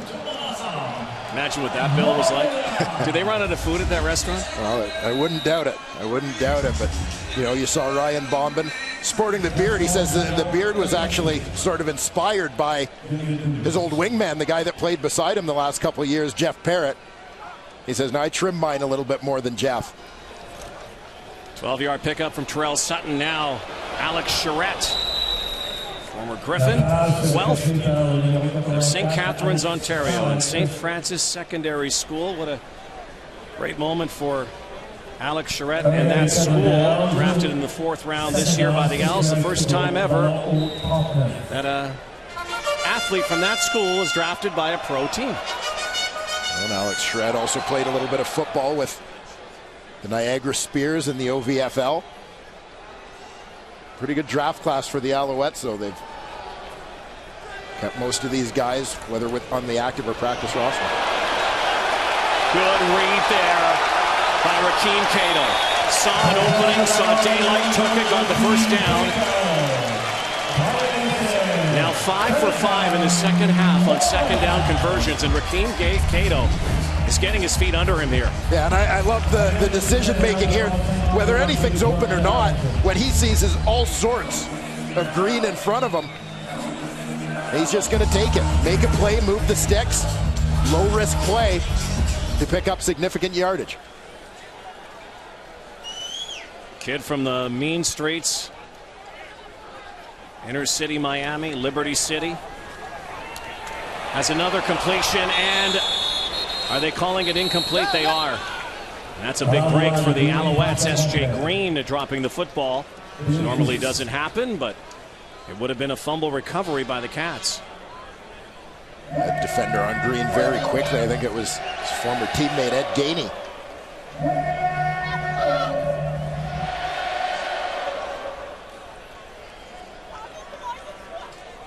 It will be second down and 10 from Hamilton's 52-yard line. Perfect in the second half on second down conversions. They bring the house. Here's Craig Butler.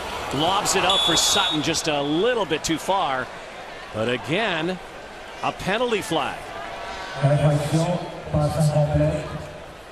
I suspect this one's going to be another hold against the Alouettes.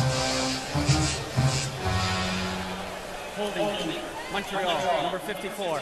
Penalties declined. Will be third down. So the offense will retreat back to the sideline. Hamilton will get the football back with 2:18 to go in this topsy-turvy third quarter.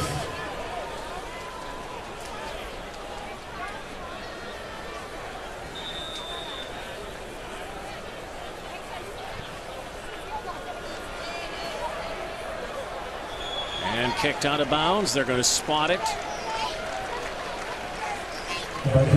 near the 15-yard line. Here comes the former Alouette, Ryan Bombin. His new coach said there was a reason they went out and got him. He's a really good football player, and he's playing really well. It's helped us change the dynamic up front, obviously, and help us change the ratio. And he's made us a much better football team. A team that often started 3 Americans on the offensive line last year out of necessity. Now starting 3 Canadians with Bombin and Pete Diakowski back. Ratio changer, and now Ray Hawley. That's one of those Hamilton touchdowns. Cats looking to get their second win of the season, 1-1, again coming off a bye week, and Hawley scrapping for yardage. And a lot of long fields for the Cats. There's Hawley. What a spin! Ray Hawley. Doesn't he kind of remind you of Josh Ronick? The little ball of hate from a few years ago. Same kind of stature. Ability to find the gap and the hole. Great spin move. Marco Briette grasping at air there. Another first down, penalty flag flying before the play.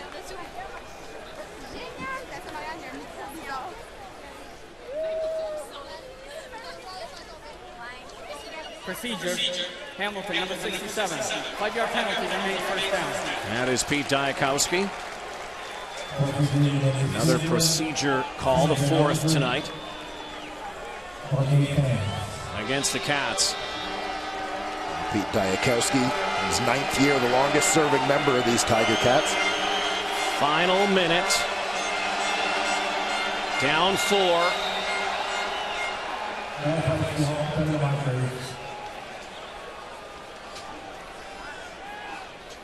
Here in the third quarter.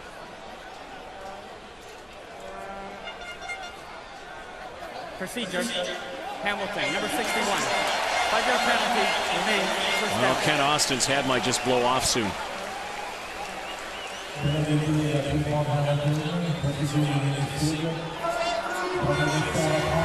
Well, he seems perfectly happy to me. Yeah. You saw he could read lips. What can you do? Back-to-back procedure calls. First in an area code.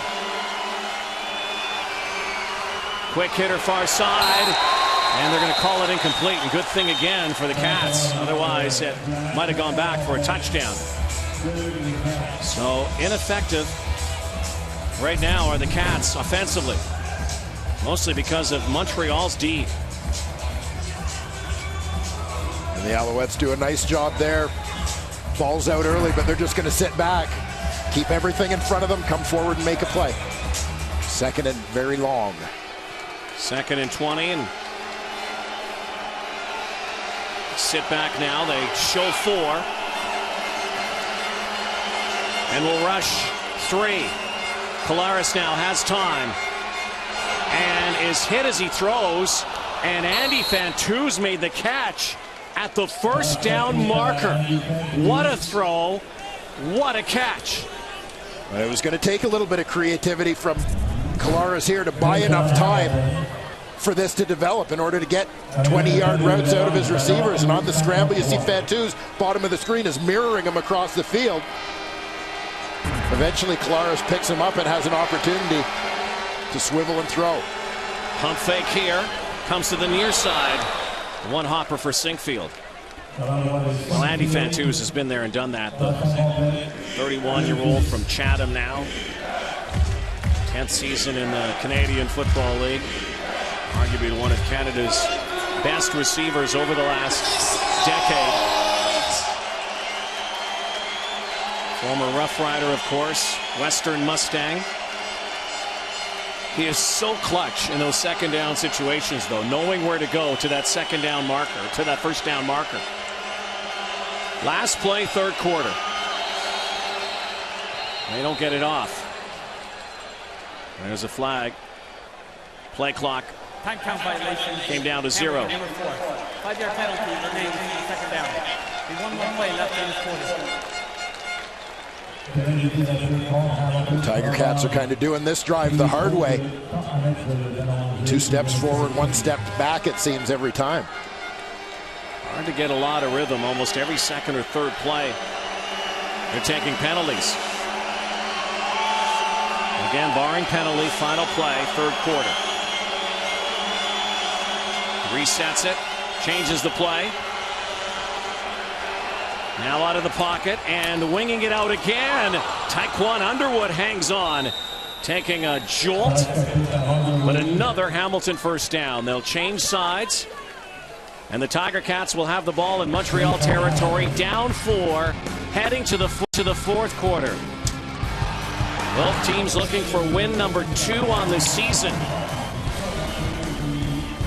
Thursday night football rolls. Scoring play in that third quarter. The touchdown to S.J. Green. Rakeem Cato came storming out of the locker room. Great high percentage passing. And it's Alouettes 14, Tiger Cats 10 as we head to the fourth quarter here. And the rookie quarterback had some trouble moving the football in the first half. The second half has looked awfully good. Yeah, he has. And I think it's just a matter of settling in, becoming more comfortable with what he's seeing defensively. You have to remember, as much as defenses may be seeing Rakeem Cato for the first time, he's also seeing them for the first time. So there's a little bit of settling that has to go on there. Speaking of settling, this is very unsettled for Kent Austin. Well, yeah, I mean, you have a drive that was interrupted by a number of penalties, and obviously Kent Austin not entirely comfortable with all of them being called against his team. Well, both teams have taken an inordinate amount of penalties here in this ball game. But Zach Collaros has his team driving as we begin the fourth quarter here. 1st and 10 from the 40. Well, put it on the ground. That's an interesting formation. Terrell Sinkfield, receiver in the backfield. Picks up a few yards here. Maybe 4. It'll be 2nd down and 6. They give a little different look that time. Sinkfield now goes back where he normally is, in the slot position. Well, they go to Fantuz. Yes, they will on 2nd down. 1st down, Cats. Just a quick hitter there from Collaros to Fantuz. The veteran receiver on the left side of the screen is just going to turn out and sit. Got an opening between 2 defenders. Collaros gets it out to him quickly. Substitutions now. Brandon Banks comes in the ball game. Fantuz goes to the sideline on 1st and 10. 11th play of the drive. We've seen up a lot of clock-eating drives here in this game. Haven't resulted in a lot of touchdowns. Look at the Alouettes line it up on the line and they bring it. Here comes the rush. Collaros lets it go. And he took a big shot as he threw that football. They had the rookie defensive end, Darren Kitchens, right in his face. Kitchens really did a nice job to get in on Collaros, but basically lay off as he arrives. He's coming from the offensive left side, 3rd man from the bottom. He just gets missed in that slide protection. You got to protect the inside gaps first. If anyone's going to come free, it's got to be the farthest guy to the outside. There's Kitchens, former Florida Gator. 2nd and 10. Collaros settles in and fires, and Terrell Sinkfield. That looked like a sure 6. Well, Justin Medlock's coming out. Well, looked as though Gerald Brown was actually going to get there to pick this one off. You'll see right on the left side of your screen, the halfback Brown comes over to help out cornerback Jonathan Hefney. He's got a shot at it. He misses. I think Sinkfield fully expected that ball to be redirected, at least, if not caught, by Brown. And he's unable to react and make the catch. Justin Medlock, who already made from 53. This is from almost the 37-yard line. His strong left foot puts it up and buries it. Medlock, like Boris Beatty, perfect on the season in field goals. Terrell Sinkfield, almost. 1-point ball game here in Montreal. Time now for our sack attack. Our tally brought to you by Purelator. Tackling hunger, a promise we can all help deliver. One sack in this football game. That by the Montreal Alouette linebacker, Kyler Ellsworth, taking their total to 8 on the season. So back comes Rakeem Cato and his Montreal offense. Excellent second half. Alouettes with a 1-point advantage here in the fourth. Over the top, catch made on a rollover. Brad Stamps having his best night as an Alouette. 17-yard gain. Fred Stamps having his busiest night as a Montreal Alouette.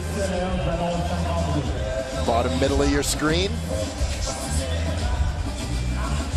Fred Stamps making some big catches for his young quarterback here tonight. A couple in traffic earlier and going to the turf to pick that one up. 100-yard ball game for the former Eskimo. Flag down. Nick Lewis down far side. Let's see what this one is.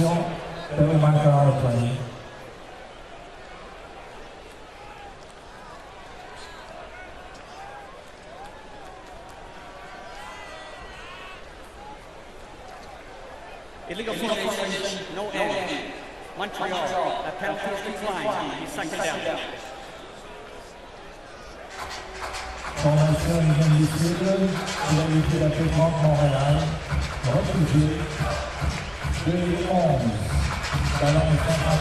So Rakeem Cato.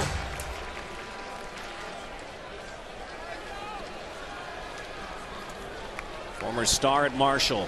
Thunder and Herd. 2nd and 11. Sends them out. And now decides to call his own number. And he gets drilled by Taylor Reed. And is lucky to get up here. Did not go down in time. And Taylor Reed had him in his crosshairs. Well, Rakeem Cato's a little out of his weight class on this one. He's about $175 soaking wet. Takes a pretty good shot there from 235-pound Taylor Reed. Boris Beatty. This guy's been very quiet tonight. Brandon Banks, except for the return that was called back. Nowhere to go again on that punt return. Rakeem Cato almost KO'd by Taylor Reed on Thursday Night Football. TSN is brought to you by GMC. We are professional grade. Week 4 in the Canadian Football League kicking off here tonight. Doubleheader tomorrow night. Wendy's Friday Night Football. Rakeem Cato now being looked at on the Montreal bench after taking that big hit from Taylor Reed. Hamilton offense back at it. Down 1 here, 4th quarter. Collaros will play fake. Now he's in trouble. He's going down. Gabriel Napton puts Zach Collaros on his hit list. And I think you can dub that one a coverage sack. As initially the pickup here is pretty good. You're going to see Ryan Bombin from his guard spot. He's going to slide out. The popper coming to the other side to pick things up. There's a little bit of time there for Collaros, but there is literally nothing open down the field. Napton was on the turf, got up, and he had a Christmas gift. Zach Collaros all wrapped up. 2nd 18 now. Long field again for the Cats. Have done a good job on long drives, but Collaros has to step up again. Loses the football. Alouettes are lucky to get it back. And Montreal should get pretty good field position here. Like Mike Filer was able to jump on that football. John Bowman's going to eventually come from the bottom of your screen. So this is just a motor play. He stays alive after working around the edge. Get a hand on that one. You can see that this is the kind of situation where, from a Hamilton point of view, you wish that offensively you had more of a traditional run game, something to keep the defense off balance. Because you get into this situation. Hamilton, number 45. 5-yard penalty remains third down. Get into this situation with time ticking down in the ball game. A team that's a throwing team to begin with becomes even more inclined to throw if that's possible. And the predictability of that when you're Montreal, it plays right into your hands, especially for a natural pass rusher like John Bowman. 1-point game. O'Neill booms one out of the end zone. Logan buried, but in Hamilton territory. Keem Cato is okay after meeting head-on with Taylor Reed. You know, we chatted with Rakeem yesterday, and his story, well documented, of course, comes from an area of Miami where there are more bullets flying than footballs. Grew up in the projects. His mom died at a young age. His dad was imprisoned. And says football is easy to him. Says all of this stuff that has happened to him in his life, that's the hard stuff. Cato to Nick Lewis. And Rakeem Cato lives by the motto ABC. Adversity builds character. I just think that I've always been a guy that when adversity set in, how you gonna overcome it? And I always wanted to overcome adversity. I don't see nothing like that's too big of a moment in a football game that I haven't already overcome in my personal life. So I think when my back against the wall in football, I have to be calm. I have to be poised. Brandon Bridge on second down should have the first down with progression. Back to Cato for just a moment. And he's such an intriguing story based on his past. But this is a guy who went to Marshall, broke all the records, broke Russell Wilson's NCAA record for consecutive games with a touchdown, which was 39 when Wilson played at Wisconsin. He then set the record at 46. Keem Cato still on the sideline. Looks like they're not going to get it. It is going to be third down here. So Brandon Bridge will stay in. Every short yardage play for the Alouettes in this ballgame has been a quarterback sneak. And has been dangerous. Well, we seldom have all kinds of trouble with it in the first half. Obviously, the goal line situation stoned on 3 straight. They've been better in the middle of the field here in the second half. This is a big one. And it looks like he'll get it. Asked him about his heroes growing up, guys he modeled himself after. He said Tom Brady. And you might think that's why he wears number 12, but he wears number 12 not because of Tom Brady. He came from an area of really good quarterbacks who played high school, like Teddy Bridgewater, Jeff Godfrey, and Ja'Cory Harris, who wears number 12 for the Hamilton Tiger Cats. There he is. There you see Ja'Cory Harris, formerly of the University of Miami Hurricanes. But all these guys training, as you said, in the same area under the same quarterback coach. Ja'Cory Harris was sort of the first one to go through the system, and a guy that Rakeem Cato looked up to. Says that's why I wear number 12.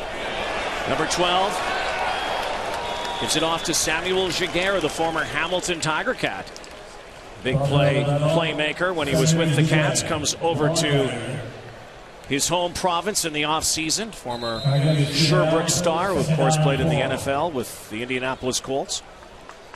Yeah, Giguere, a first-round pick back in 2008 for the Tiger Cats. Finally joined the team after his NFL journey in 2012. 3 seasons there before joining the Owls as a free agent.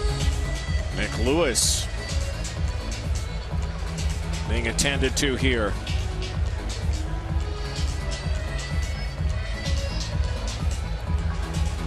Lewis, of course, last year coming back after had his ankle broken the year before. And St. Louis known for delivering some big blocks. And I suspect on that one, kind of situation where it could end up being a burner. Hopefully that more than getting his bell rung. He'll go to the locker room. Again, we'll try to get an update from John. So 2nd down and 4 now for Cato and the Owls. Time ticking away here, 6:41, a 1-point lead. Cato rolling again and throwing again and catching it again is Fred Stamps. What a game he is having. And this is the Fred Stamps that we've watched for so many years, wearing the green and gold of the Edmonton Eskimos. Always there in clutch situations, always making the tough catches. 7 catches, Dwayne, 119 yards. Fred Stamps was kind of the odd man out last year in the Edmonton offense. Did not see yardage or point production. They have new life here in Montreal. Cato now decides to roll again and throws it out of bounds. Hamilton wants a grounding call. They're not going to get it. No, the ball just has to get across the line. Doesn't necessarily have to be directed to an eligible receiver. A good decision there for the young quarterback. Not to try and force something in that situation and preserve the field position. Kent Austin, arms crossed, trying to get his 2nd win. The 1-1 Cats have not won here in Montreal, as I said previously, since 2002. That's 17 games, 17 regular season games in a row they have lost in Montreal. And over the top for S.J. Green, can't hang on 2nd down. We saw a very similar situation on one of the first passes this football game. S.J. Green coming across the middle, and the ball thrown close to him. A catch that you'll often see S.J. Green make, a little bit behind him. It's tough in terms of getting the body turned opposite of the direction in which you're traveling. So Boris Beatty trying to keep his perfect string intact. 9 for 9 on the season, 2 for 2 tonight. This is a big one. Would make it a 4-point lead for the Alouettes. And it's up and it's through. Boris Beatty does it again. And it's a 17-13 game. 4th British Open, or as we say in golf, the Open Championship, continues tomorrow from St. Andrews in Scotland. 2nd round action, 4 a.m. Eastern, 1 Pacific on TSN. Dustin Johnson. Heartbreak, of course. The U.S. Open at Chambers Bay. Retief Goosen 2nd. Jordan Spieth shot 67 today. Graham Dillette from Saskatchewan, leading Canadian, 1 under par. Good start for him. Back at it bright and early tomorrow morning. Sam Scott doesn't get a chance to touch the football too often. Brandon Banks frustrated. Alouettes keeping it away from him. What did Tom Higgins say to us yesterday? How do you stop Brandon Banks? Well, just don't kick the ball. He was referring more to his punt team. You see Higgins and his special teams coordinator, Kavis Reed. But the tact is obviously to keep it away on kickoffs as well. Yeah, for sure. Putting it on the ground on those kickoffs, because you definitely want to kick off a few times in the course of a football game. But the positioning of the punts, the placement in terms of direction has been very good from Bidet in that part of the kicking game. Ray Hawley, he's been good here tonight too, up near the midfield stripe. So 4:45 to go. The Alouettes leading 17-13, have owned the Cats in the city of Montreal. Lost to the Cats in the Eastern Final. I'll hand it off, and stuffed is Hawley on 2nd down as they went no huddle there and quickly turned around. And it is going to be 3rd and 2. Yeah, it didn't look real clean there. Right into the pileup. Andy Fantu's the slot, walking off the right side. Well, it looks like 3rd and 1, but I'll tell you what, this is a long one. A long one. But They're going to bring out the Hogs here. They have to get inside the 54-yard line, almost the 53.5. It's interesting to me here in their short yardage team that they bring out a lot of big bodies plus Brandon Banks. And Jeff Matthews, who lunges forward. And the Owls think they stopped them. Noel Thorpe thinks they did. And it looks like it's going to be a turnover and downs. Now they may look at this.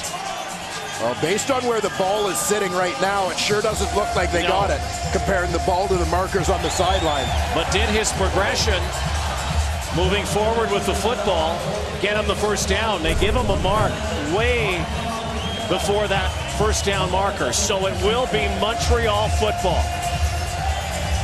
So they come up with their own stand. Well, Corby Irvin, who has been outstanding in the early going this season, burst through that line and got a hold of the legs of the quarterback, Jeff Matthews, to prevent him from getting any further upfield. Huge turnover on downs here now. Time ticking down to the 3-minute warning. They'll keep it on the ground here. Terrell Sutton scoots for almost a first down. The ball looked like it was loose, and Hamilton looks like they recovered it, and they're saying it's a fumble. Scrum ensuing here. Well, the officials have signaled it's Montreal's ball. 3-minute warning here. And this replay will determine if a challenge flag will be thrown. Did the ball come out? It did. And is Sutton's knee down? It didn't look like it. So we may see a change of possession again on the other side of the 3-minute warning when we come back to Montreal. Challenge right now. We saw Terrell Sutton look like he lost the football, knee not down, but he may have also recovered the football. Yeah, and that may be the ruling. The officials were explaining something to Ken Oskey. You can see he's very close to being down, and got but it not back. down when the ball pops out.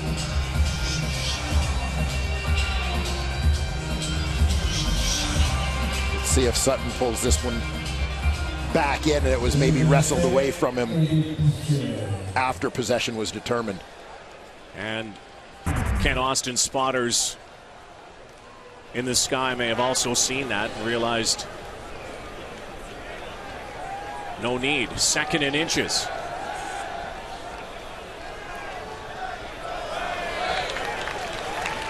Owls will convert.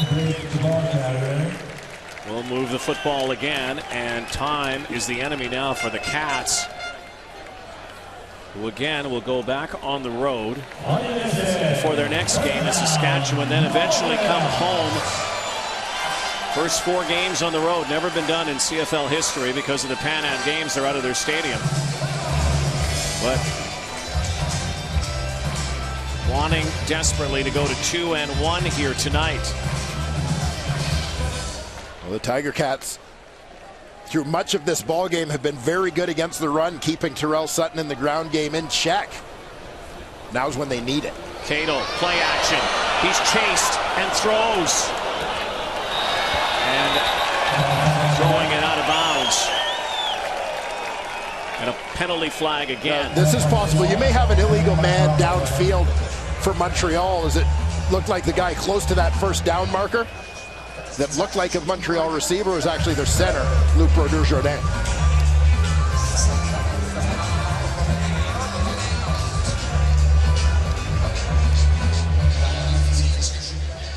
.2:16 to go. Legal interference, blocking downfield. Montreal number 19, penalties declined. 2nd down. So one of the biggest plays in the ball game is right here. So they'll keep it out of field goal territory. See, S.J. Green was the guy who was flagged. He gets downfield, he's blocking before the ball is actually thrown. That was the flag. 2nd and 10, swinging it out for Charette. And he's going to be short of the first down. So now, ball will be spotted near the 40. Field goal attempt would be 47. that would make it a 7-point game. But they are going to punt it. Keep the 4-point advantage and angle it out of bounds. And make Hamilton go the length of the field, a 2-minute offense, have to score a touchdown to take the lead. You see the frustration from Brandon Banks. Just give me a chance. Let me touch the ball. The Alouettes, too smart in terms of their game planning. They've been burned by that one before. Does Brandon know what he did to them last year? This is all a result of what you did to them last year, young man. Yeah, you see all of these punts very well placed in the corner outside the numbers where it's easy to cover. You can narrow down your coverage. They have had great hang time on the kicks from Boris Beatty. Good directional kicking, and again, Banks took one back early in the second half as Hawley makes the catch. Stops the clock at 1:57. They'll have to hurry up to the line here.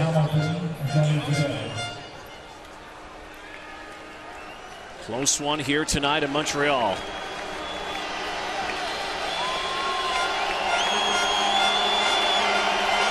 Alaris will send out 6. Al's rush 5.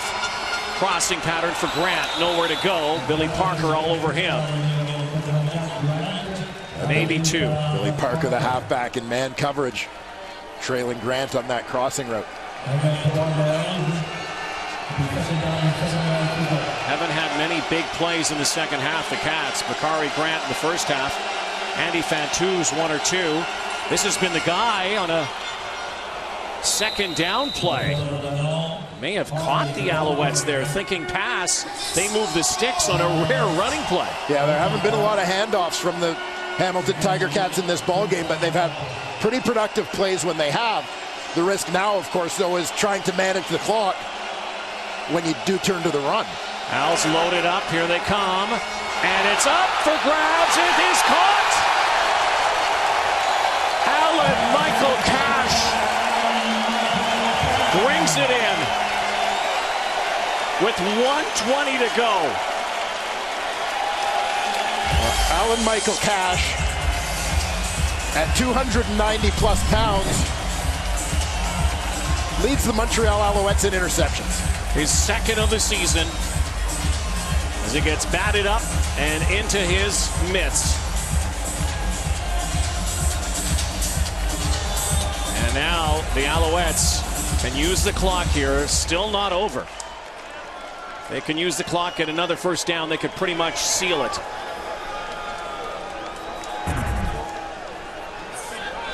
They'll keep it on the ground for Sutton. Bounces back. Justin Hickman brings him down. Almost brings him down. He actually doesn't go down. Sutton does a good job fighting to stay on his feet. Well, here's another big second down play. The Cats could get the ball back again, but it likely will be within a minute. Instead of a 2-minute offense, it'll be a 1-minute offense. But they have to stop the Owls right here. And the Ticats to just take their opportunity there to call timeout, stop that clock.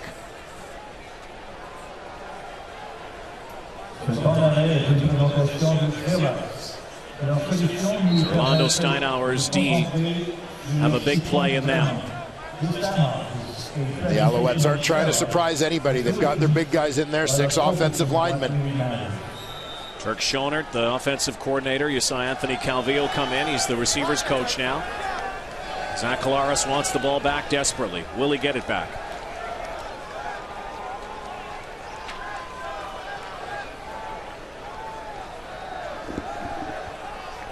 Cato will hand it off again to Sutton up the middle. And they only really ate up 12 seconds on those 2 plays. So another opportunity for Hamilton.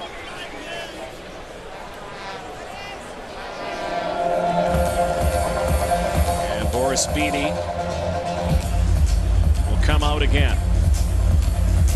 Beatty has been money tonight, as we talked about, in terms of keeping the ball away from that guy. Brandon Banks back near his 10. Far side of the far hash mark. Now he comes back into the middle. He's not sure where Beatty's going to put this. Beatty's been outstanding tonight on angles. So they let the play clock bring it down to 50, and they'll take the penalty here. Took a timeout, rather. Montreal had another timeout. So wise usage of the clock here.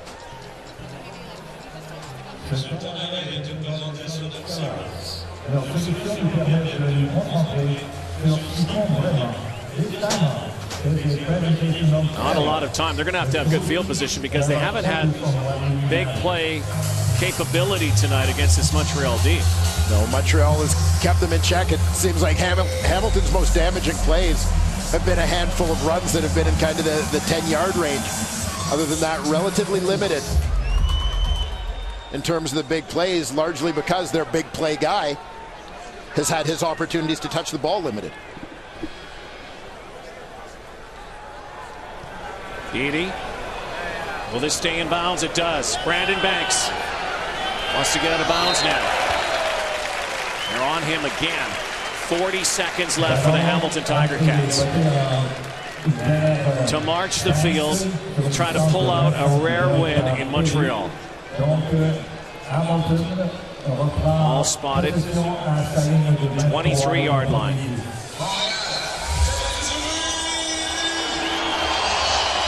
Banks heads to the sideline, so we know he's a DI designated international. He's not an every down guy for them, so he's not part of the game plan here down the stretch. There's some size in this receiving core, though. Should they get into a situation to throw it up? Three-man rush, Collaros. There it is. There it is, deep, and he has Terrence Tolliver. Get out. He finally steps out, but ate up a couple seconds that they could use. So now, nail-biting time for the Alouettes. Yeah, they just let him run free. He just ran free. The corner, Hefney's responsible for the flat. Deep defender doesn't widen.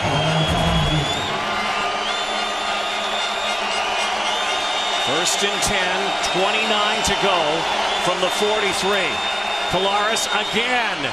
This time for Fantuz with Chip Cox close to him. A little bump downfield. Collaros saying, is that interference? No. So it will be second down and 10.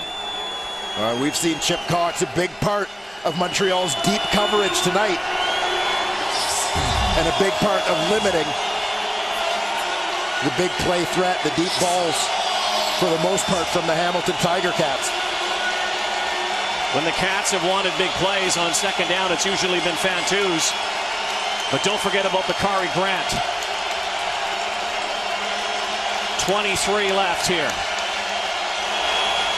Here's the rush. Over the top. There's Tolliver again. He fumbled the football, and he fumbled the game away.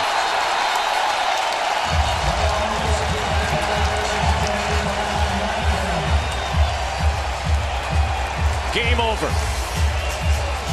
The Montreal Alouettes force a turnover in the final 20 seconds. Terrence Tolliver gets hit and stripped. Right there. Yeah, Mitchell White held him up. And his former Michigan State teammate, Kyler Ellsworth, came up with the strip. Gabriel Napton had a couple of big plays here tonight. Comes up with the football. The Montreal Alouettes will go in the victory formation. Tolliver can't believe it. The Alouettes will get their second win. Took them a long time to get win number 2 last year. Remember, they started the season 1-7. They'll move to 2-2. The Cats will fall to 1-2. They'll tick this down, and the Montreal Alouettes, strong second half performance offensively, defensively. Highlight reel catch by S.J. Green. Solid play again from Rakeem Cato. They get a little revenge from last year's Eastern Final. And the woes continue in Montreal for Hamilton. They haven't won in 18 straight, dating back to 2002. Time now for our Nissan Titan Player of the Game, brought to you by Nissan, official vehicle of the CFL. Well, you're going to see him all over the highlights tonight. His best game thus far as a Montreal Alouette. Number 2, Fred Stamps, was an absolute monster. 7 catches tonight, many of a spectacular variety, 119 yards. Fred Stamps is tonight's Nissan Titan Player of the Game. So the Montreal Alouettes will head to their bye week with a big win here tonight. Big rivalry again with these Cats. Cats and Owls do it again tonight. Close one. Final score, Montreal 17, Hamilton 13 on another edition of Thursday Night Football. Great second half here. We'll have a wrap-up in the highlights coming up on SportsCenter.